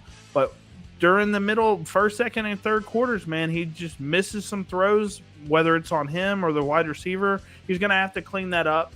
And because he's got, I think, a 56% completion percentage, and that's just not good enough. Xavier McKinney, I'm calling it now. That's who does it. Pick 6 right here. That's going to be your guy. So I'll talk about a guy on the red side of the graphic in a second, but I do like Caleb Williams as a start. I don't know. I started Jared Goff over him, so that's where I'm at right now. I'd rather get my 18 points from Jared Goff because Caleb Williams could easily go out there and give you 10. Jared Goff was the safer option, and I didn't want to lose this week. So Caleb Williams, I do think is a start because he can give you a 30-point game pretty easily. DeAndre Swift, he didn't get as many carries as Kyle Monangai, but that's because it was basically a blowout win in the fourth quarter, and they gave it to Monangai instead. I do think Swift is the lead back, so I'm going to keep Swift on my starting lineup right now. Luther Burden, I think his projection is only 7-8 points. He is superbly talented, and I think they're going to get him the ball a lot more than people expect this week. So if you have him as a flex play, I think you're doing pretty good. Jordan Love. So here's something interesting about Jordan Love. Over the past 2 years of him starting, hasn't really been a guy that protects the football a lot. He's a little bit of a gunslinger. This year, completely different. He's played very, very conservatively this year. Not to a fault, but he's protected the football a lot more. Kind of like how Justin Herbert was last year. Interesting to see how – I want to see what he does. Love's got 19 touchdowns and 3 picks. Yeah. Yeah, and that's kind of abnormal for him because he's normally a 10-interception guy, 10, 12 interception guy on the year. He's been playing really smart. I need to see him continue to do that because this defense for the Chicago Bears is going to make you think throws are there and they're going to jump it. That's just what they do. So Love's going to have to trust his conservativeness and keep that conservativeness going or he's going to throw a pick. So we need to hope and pray he continues to do that. And Josh Jacobs, man, he is not talked about enough. I don't want to glaze the Packers too much here, but Josh Jacobs, you can give him 300 touches every single year. He's going to not be banged up very often, and he's going to be consistent. He's not super athletically gifted. He's got great footwork, and he drives forward, and he does not get tired. He's my definition of like the perfect type of running back. If he was a little bit shorter and harder to tackle, I'd like that. But Josh Jacobs is a dog. He's going to get the volume. And I love the run concepts that the Packers run. So like Josh Jacobs as a start. Then for the sits, DJ Moore, I do not trust. Luther Burden and DJ Moore are basically the same player stylistically, and I think Luther Burden has started to take that reign over from DJ Moore. I don't know what they do with DJ Moore after this year, because he's not. Yeah. You always dog me about how I talk about the Bears, but I've been preaching on Luther Burden since before the season. He's very talented. He just had a little bit of a hothead at Missouri. And I wanted the Packers to draft him instead of Matthew Golden. I think he would see. The problem is Luther Burden is very similar to Jaden Reed. Now, it would have worked out because Jaden Reed got hurt and has been out for a significant portion of the season, so you'd have that guy, that gadget guy. But yeah, Burden as a slot guy. He might play this week, by the way, just so you know. Yeah, I hope so, man. I love watching him play, man. So DJ Moore, I don't know what his role for the team is once Luther Burden starts getting in there. And Cole Kmet, I mean, he had a decent game last week. Stay away from him. He just doesn't get the snap percentage. Dontavian Wicks had a big breakout performance last week, over 100 yards. touchdown, or a couple of touchdowns, I believe. He had a really big game. He's like kind of like Dollar General T. Higgins to me, kind of like a possession type of guy. Really reliable hands, but with these Packers receivers, you just do not know who they're going to throw to. You just don't. Dontavian Wicks could have 3 points in this game, and I would not be surprised. Romeo Doubs could have like 4 or 5 points. I would not be surprised. One of these guys is going to blow up and be the guy, but you have to guess, and we just don't know who it's going to be. And weirdly enough, the guy that I wanted to talk about on this graphic, the guy that y'all were running that offense through the air, was Tucker Kraft. Tucker Kraft was the heartbeat of y'all's passing offense, and he was great. Tucker Kraft got picked after Luke Musgrave in the same draft. They are both very similar athletes, but for whatever reason, when Luke Musgrave's trying to do the same stuff Tucker Kraft does, he's not successful. It's just really strange to me because they're very similar players. I think Tucker Kraft's way better in the run game. But why is Luke Musgrave, do you think, just not being involved in this offense? Well, first of all, he's missed a lot of time with injury. That's why I think Tucker Kraft ended up getting the starting position anyway. Yeah. Luke Musgrave is the better athlete of the two. He's taller. He's more of a wideout than he is a pass-blocking tight end. But I think it's going to ramp up towards the end of the season. He's just got to get the reps. It's really all it is. It really has been injury central for Luke Musgrave, and with Tucker Kraft being now, he's got to prove his second-round pick worthiness.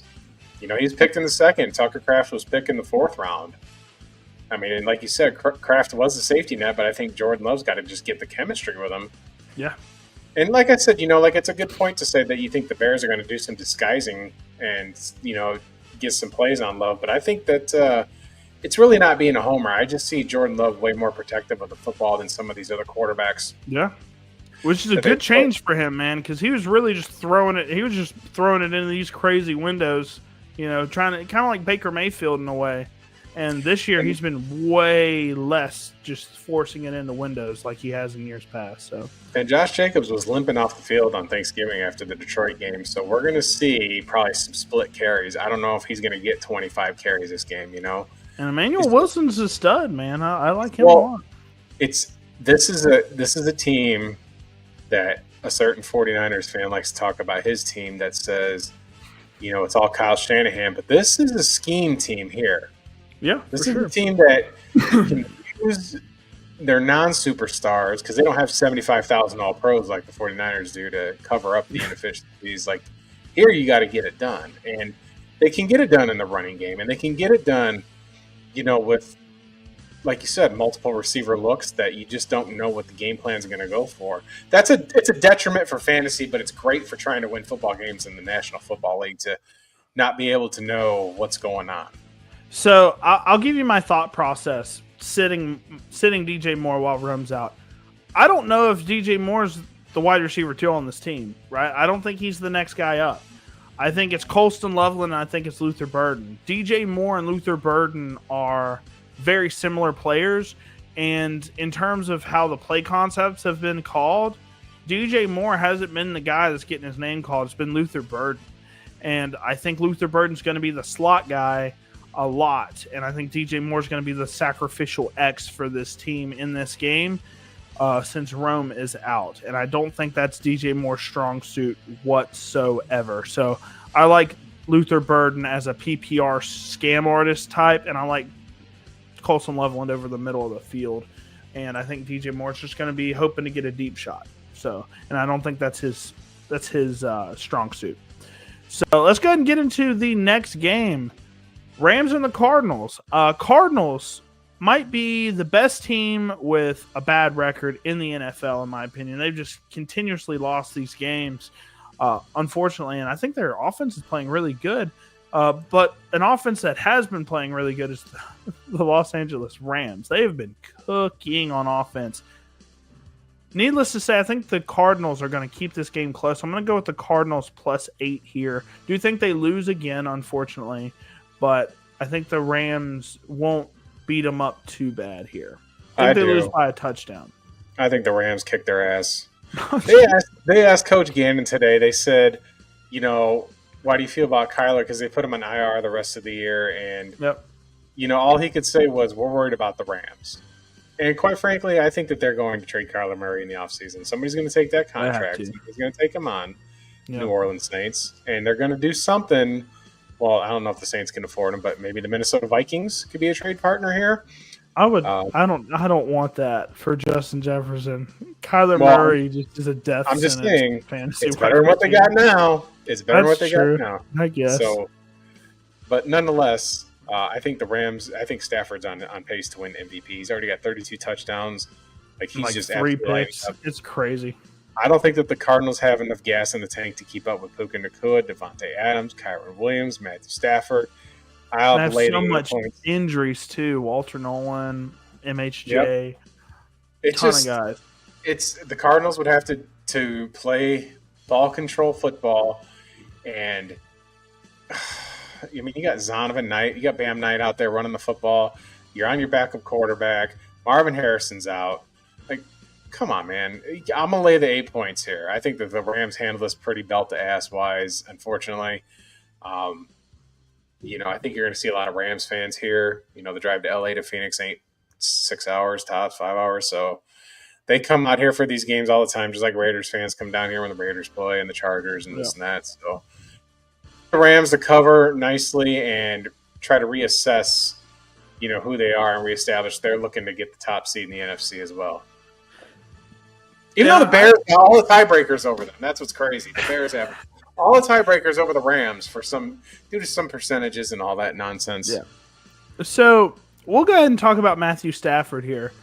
My pick for MVP this year.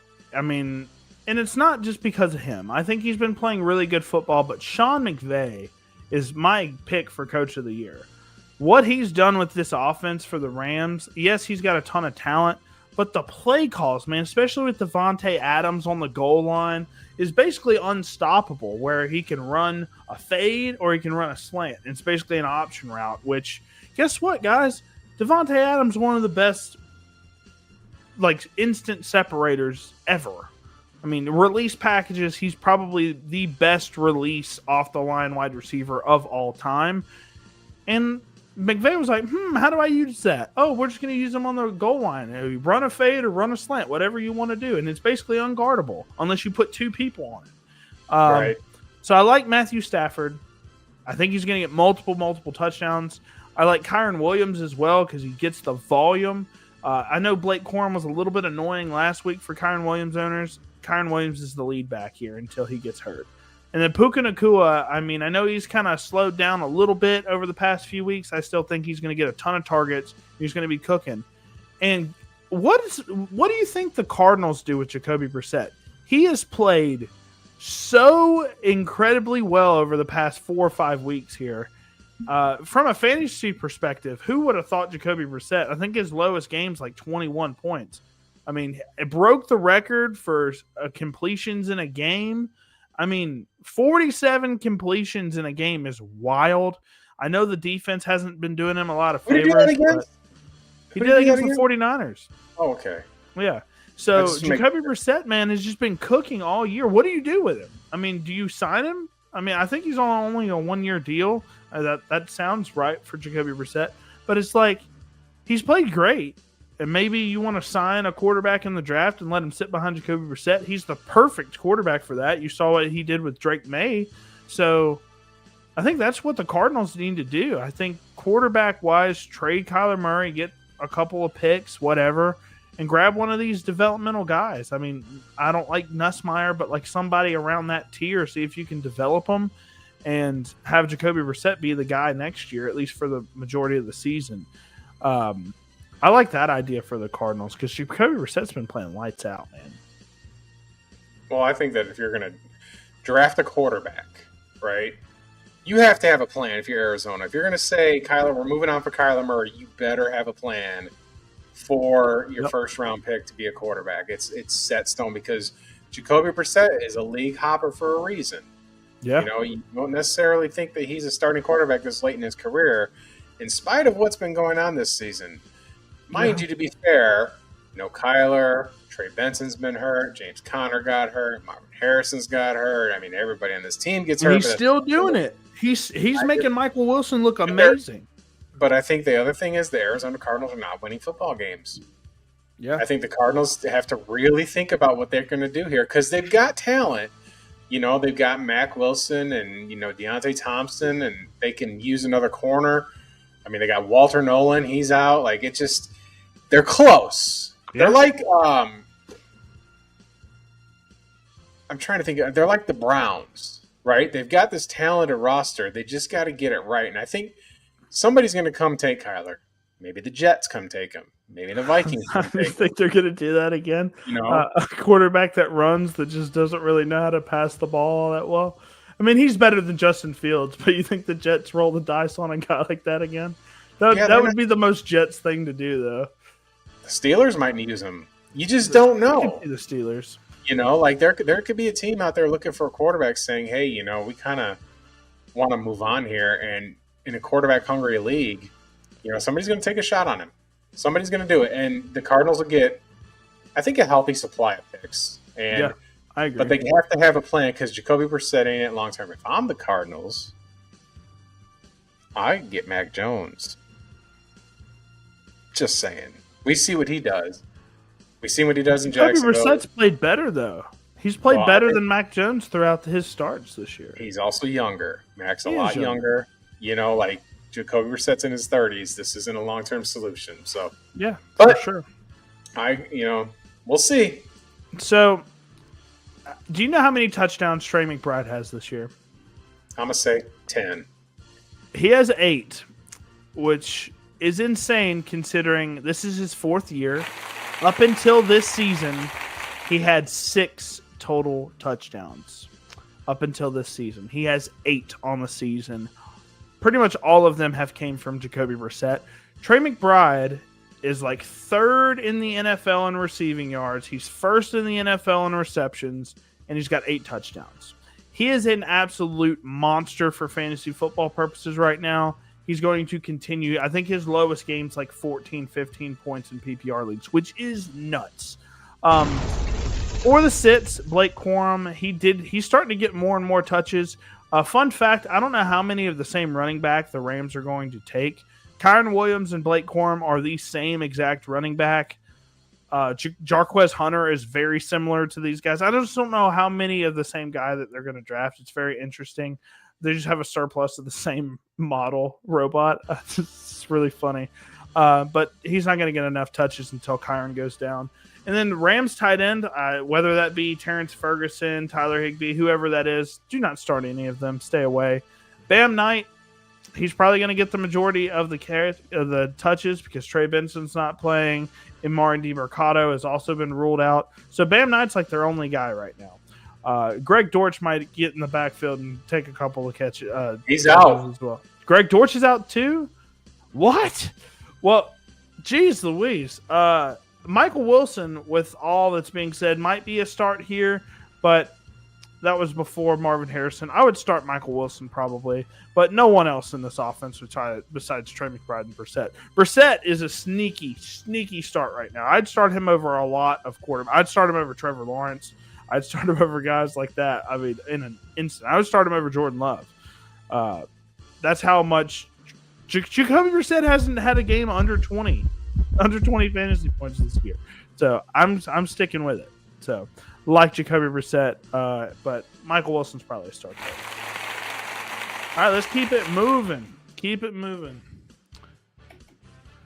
Sunday night special. Yeah, this is going to be a tough one. I think the playoff hopes for my Kansas City Chiefs are over with the loss to the Dallas Cowboys. But the Texans, this is not a game where the Chiefs want their O-line to be beat up because Will Anderson, Danielle Hunter are both absolute monsters. And as good as Patrick Mahomes is under pressure, it's going to be really tough. Both of our tackles are questionable. Players on Houston's defense. So Christian Harris, Henry To'oTo'o, Derek Stingley, Jalen Petrie. You just can't go wrong with that defense, man. Their offense just sucks. Despite all of that, the Chiefs are in Arrowhead. I think this is a must-win for them. I think they're out anyways, but they're going to try and claw their way back. I don't think the Texans have what it takes. I'm going to go with Kansas City minus 3.5 here because their offense is that bad. And I think the Kansas City Chiefs defense is really going to beat them up. So I like Kansas City minus 3.5 because I like the offense and the defense better. I like it as well. I think the Chiefs cover the spread here at home. It's going to be a close game, but I think that there's a late pull away to keep the cover here on Cover 2 Cash. I think that, it comes down to a late turnover or something by the Texans making a drive late in the game. Absolutely. Really, really close football game. But Kansas City at Arrowhead is really a tough ask. Unless your name's Joe Burrow, you're not really doing a lot of success there. Yeah. I don't think that Houston – it would be a humongous win for the Texans to do this and establish something. Remember, a few years ago in the playoffs, Bill O'Brien had him up 24-0 in Arrowhead before that epic collapse. Yeah. I mean, we're talking about Bill O'Brien. Bill O'Brien is a pariah to Alabama fans for his misuse of – Bill O'Brien and Pete Golding at Alabama should be hung. I mean that figuratively, not don't kill them, but – for their misuse of players, for his misuse of Bryce Young and Jahmyr Gibbs, and for Pete Golding's misuse of Will Anderson and Dallas Turner. Dropping Will Anderson in coverage, what do you do? Anyway, he's an Ole Miss problem now. So nonetheless. Yeah. I think that Kansas City is going to take this game. Their season isn't on life support. I think you're going to see a pissed-off Chiefs team. I mean, Mahomes threw four touchdowns on Thanksgiving against Dallas. The defense just couldn't get it figured out. So I think that he's going to be I think that this is a game where the Chiefs still kind of remind you that they went to the Super Bowl, but we're going to see if they can finish off down the stretch making the playoffs or not. Kind of a big ask, but we'll see. Yeah, so Patrick Mahomes must start. He's QB2 on the season. Very simple. I like the defense for the Texans, but Patrick Mahomes gets it done versus anybody. Just plain and simple. Rashee Rice, he's been getting pretty much all the targets. He is the main guy in this offense. I'm glad that we grabbed him in the second round at SMU. Travis Kelce's been turning it on as well here as of late. He's getting the targets. He's getting the red zone targets as well. Like that as a start. Nico Collins, despite this offense being really bad, Nico Collins is still, I want to say, the wide receiver 13 or something like that, 11. I told you guys not to draft him as the wide receiver 4 or 5, wherever he was going in fantasy drafts. That was insane. But Nico Collins is still a solid wide receiver, low-end wide receiver 1, high-end wide receiver 2. And then Woody Marks. I think Nick Chubb only had 4 or 5 carries last week. Woody Marks had all of the carries. And he's their pass game guy. He's going to get the volume. I don't know if he does anything with it, but you start guys with volume, and the Woody Marks is going to have that. CJ Stroud's going to have a terrible day versus this Kansas City defense. The offensive line is terrible, and our pass rush with George Karlaftis and Chris Jones hasn't really done a lot this year, but I think we're going to get to CJ Stroud, and we're going to make him make some mistakes.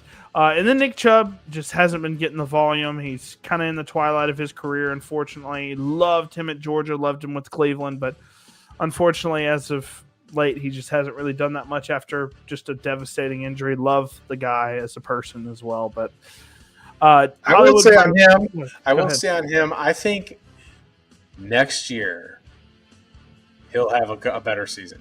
I don't think so. He's watched. Genuinely. Because he's coming off really nasty injuries. His injuries aren't his leg was literally gone. I mean, he blew his knee completely apart. He's medically cleared to play this year, but I think next year he can absolutely split the backfield with Joe Mixon and be a devastating force for the Houston Texans. I don't know if Joe Mixon ever plays another game for the Texans. That's a really weird situation that's going on there.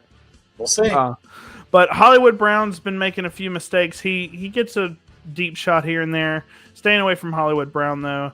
And with Pacheco coming back, we got Damian Pierce, ironically, from the Texans. They cut him, which was super surprising. Really like Pierce. He might be somebody to look at for the Chiefs. Once he learns the playbook and gets the practices in, he might be our lead back, in all honesty. But Kareem Hunt, Isaiah Pacheco are probably going to split carries here, so I'm staying away from both of them. All right. Well, let's go ahead and get into our last matchup for Monday night. see. Philadelphia Eagles, with their atrocious offense, they're going on the road to play the Los Angeles Chargers, who may be starting Trey Lance. It's not official just yet, but Justin Herbert just had surgery on his hand. We'll see if he ends up starting. Uh-oh, 1 second. What's going on, Juan? Nice for you to hop in the chat for us. Who for my wide receiver 2, 3, and flex spot? Devontae Adams, absolutely at wide receiver 1. Jonathan Taylor and Josh Jacobs, what a ridiculous running back tandem. Then you have, obviously, Trayvon's on bye. Charbonnet, Addison, Myers, Debo. I think we're going Debo there. We're, at this point, probably starting Ertz over Juwan Johnson. I think you go Myers and Debo. I don't like Quentin Johnston, though, versus this Eagles defense because they're just really good against the pass. So I'd probably go Debo, Jacoby, and then for your flex spot, Ertz would be your tight end. Probably go for... Oh, okay, 1 sec. You can go... Should I pick up Butte, Singletary, Mason, Vele? There's a lot of people in the league. Butte? That's the guy you pick up. Like, I don't even need to read the rest of the line. It's Butte. Adonai Mitchell's cooking, though. Yeah, I'd probably go Butte over Mitchell. I would probably drop... Juan, you need to get up all in that Butte and pick up that Butte and make sure that you Who does he drop, though? That's the problem. I mean, his worst... I guess Juwan Johnson's the guy he would drop. For Butte? Yeah, absolutely. I think that makes sense. I would probably drop drop Juwan Johnson for Butte or Mitchell. Whichever one you feel better about. I think Butte... He's on bye, though. Butte's on bye. Adonai Mitchell would be the play this week for me. I would start Adonai Mitchell over guys like Quentin Johnston, which is insane. He's losing out a lot of snap percentages, which I'll talk about here lately. But yeah, I would probably go Debo, Jacoby, and pick up AD Mitchell, drop Juwan Johnson. But thanks, Juan. Yep, thank you, my friend, for hopping in the chat. Much love. But in this game, I think the Chargers win this game. I know Herbert might not play. I think Omarion Hampton's not going to play as well, but Kamani Vidal's been great. I think the Eagles, they've proven to do this a lot. Obviously, last year they won the Super Bowl, but they've been a team where once they start losing, man, they just crash hard. And I think the Chargers win this game. I'm going to go with the Chargers plus 3.5 here. I do like their defense, but their offense has genuinely been one of the worst in the NFL over the past 5 weeks. This is the game where Saquon Barkley busts a nut. I think he's going to I hope so. Jeez, it's about time. He's going to do it. The Chargers are terrible. Terrible against the run. They're 25th against the run. And plus, every time that the Chargers are a home underdog, it seems to be proven right. I think that they're 2-8 in their last 10 as home dogs. I'm going to take the Eagles to cover here. I think that this is a big, big rushing game for Saquon. I'm telling you, I think this could be 150 yards and 2 touchdowns. Going big on this one. I hope so, man, because I'm starting him I'm starting him in a few games. I think this is a game where I need him. I think that there's a little bit of turmoil. Like, it's clearly obvious there's turmoil going on in the Philadelphia locker room, but I think this might be a game where Jalen Hurts kind of just says to everybody, kiss my ass. And we're going to run what I want to run. He's played pretty good this year, honestly. It's going to be – I think it's going to be – everybody's going to be on par. This is a game where everything goes right. I think they're a little irritated with losing to Chicago. They got the extra day rest. They do have to go across the country. Actually, they got, the same amount of rest as a Thursday night game because they played on Black Friday, and this is the Monday night special. Yeah. Give me the Eagles to win by a touchdown here. I think Philadelphia wins by a touchdown. Even, and if the Chargers start Trey Lance, I think that's going to be a nightmare matchup for the Chargers because the Philadelphia Eagles defense can get in that ass. They can absolutely get after an inexperienced quarterback and make Trey Lance run for his life. Yeah, and that's what he's going to have to do. But Jalen Hurts must start with the rushing touchdown upside. He hasn't really turned the ball over. I think he's like 17 touchdowns, 2 picks, something like that. Been playing pretty good ball all year long. He's just been a little conservative to a fault at times because they can't get the running game going. Saquon, this is your last chance, buddy.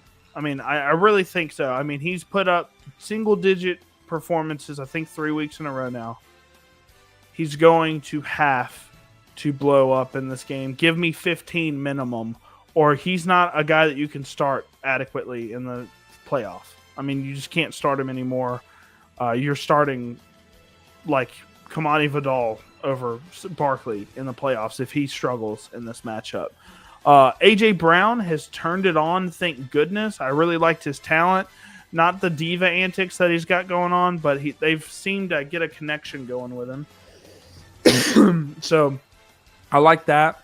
And then it looks like Amari Hampton's not going to play, but if he did play, I would absolutely be starting him. Lad McConkey's a guy that I'm going to be starting as well. He's been a very safe floor option for us. Send Kamani Vidal over to the start side, honestly, if Amari Hampton doesn't end up playing. Doesn't look like he's going to. But like Kamani Vidal as a start, he's been playing great football. And then for the sits, Trey Lance, we just don't know what he's going to look like. We have no idea. He looked good in the preseason. He really did. But that's the preseason. We need to see what in your first starts versus one of the best defenses in the NFL. No. Leave me alone. I'm not starting him. Keenan Allen's really slowed down, unfortunately, over the past 3-4 weeks now. They just haven't really been passing the ball as well because Herbert's been a little banged up, and they've been running the ball through Vidal. So Keenan is not a start for me anymore unless you want to get 7-8 points out of him. Goddard, he's been underwhelming. He was really cooking the first half of the season. He's kind of slowed down here recently. And poor Jahan Dotson. You know, if it's an Eagles start sit, he's got to be here because I don't have too many more names in this offense. Devonta Smith is worth starting, but he's not a guy I feel great about right now because it's either an A.J. Brown game or a Devonta Smith game. That's it, my friends. What a show. We got 24 viewers. I want to thank you guys so much for joining us on this late night Friday night edition of Cover 2 Cash. Bobby, you got anything you want to promote? No, not right now. We're working on a couple film breakdowns, starting to get my opinions on the 2026 class. There's a lot of guys. There's a certain kid from USC that I love a ton. Maybe do some film breakdowns on him relatively soon. My hiatus it'll be gone here shortly. So Bobby is the king of NFL film breakdown, the king of scouting. He absolutely loves it. He lives for it. I am your gambling host with the most. Folks, I apologize if you tailed me on the North Texas Tulane game.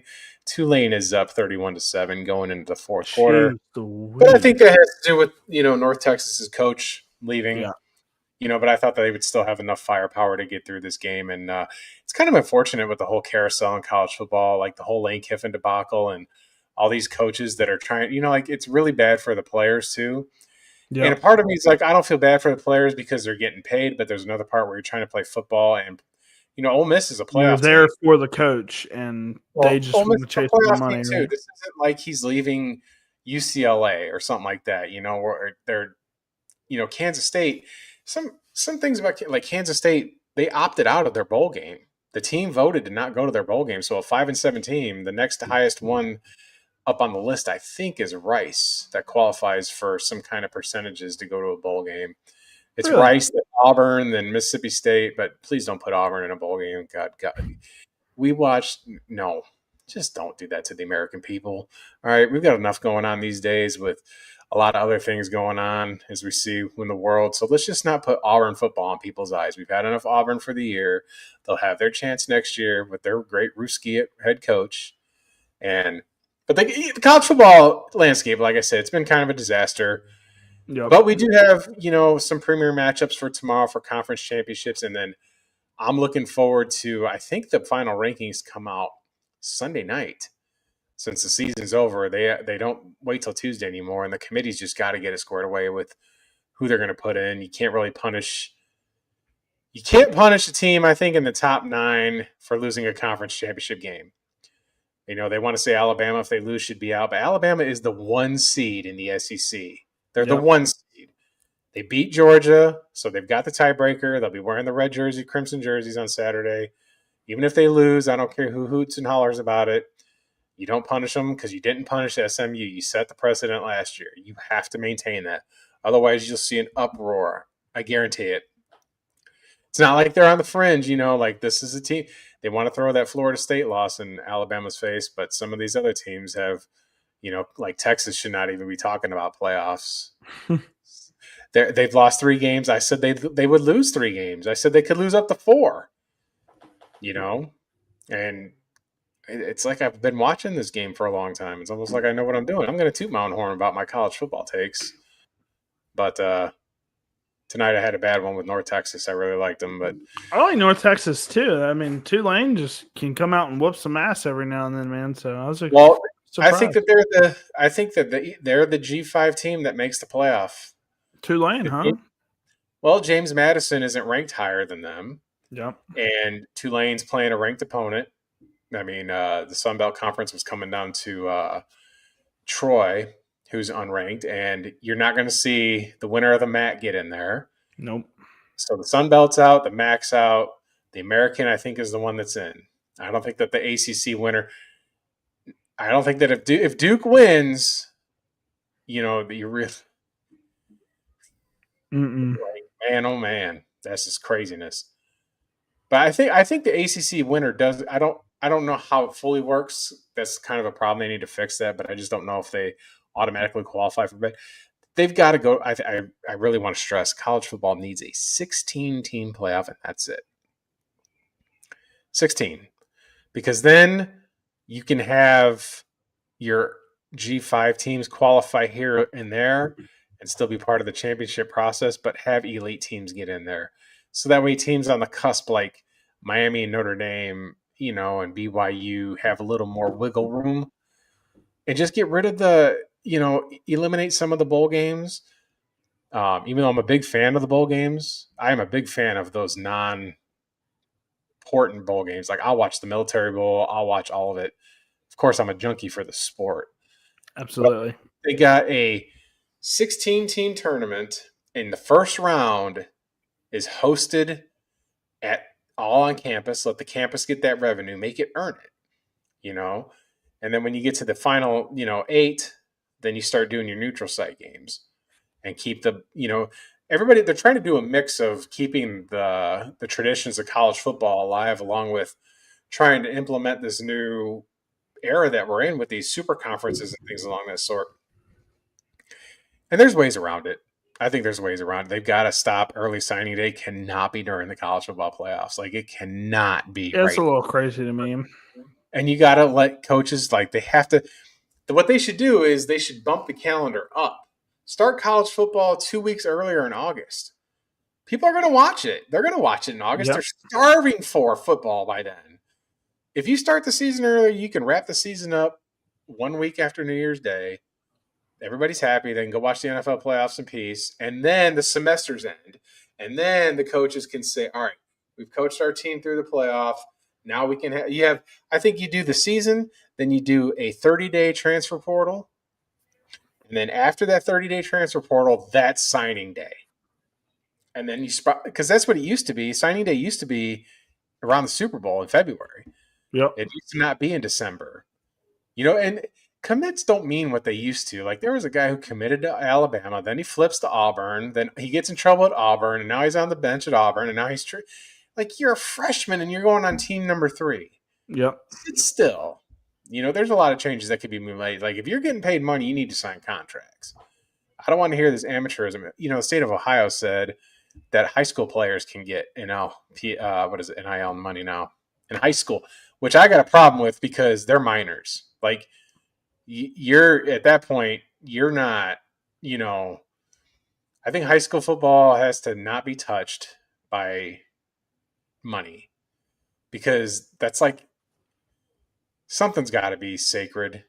I believe in capitalism in the United States and all this stuff, but at the same time, you're going to start building super teams, and then kids that don't get an opportunity to play college football, they're going to be disinterested. You have to be able to play college or high school football kind of. I know they do a little bit of it now, But like, you can't ruin. I think that would ruin high school football to NIL it to death. That's crazy to me. It's crazy because you're gonna have people start transferring schools, and it's a bad idea. I wouldn't. I think that there's got to be some purity to sports, So, with that being said, Bobby, do you have anything else that you would like to promote? No, I think we're good, my friend. We had another great show, and I'm excited for next week. All right, let's close it out. Roll Tide. Enjoy the games tomorrow, and we'll see you next week.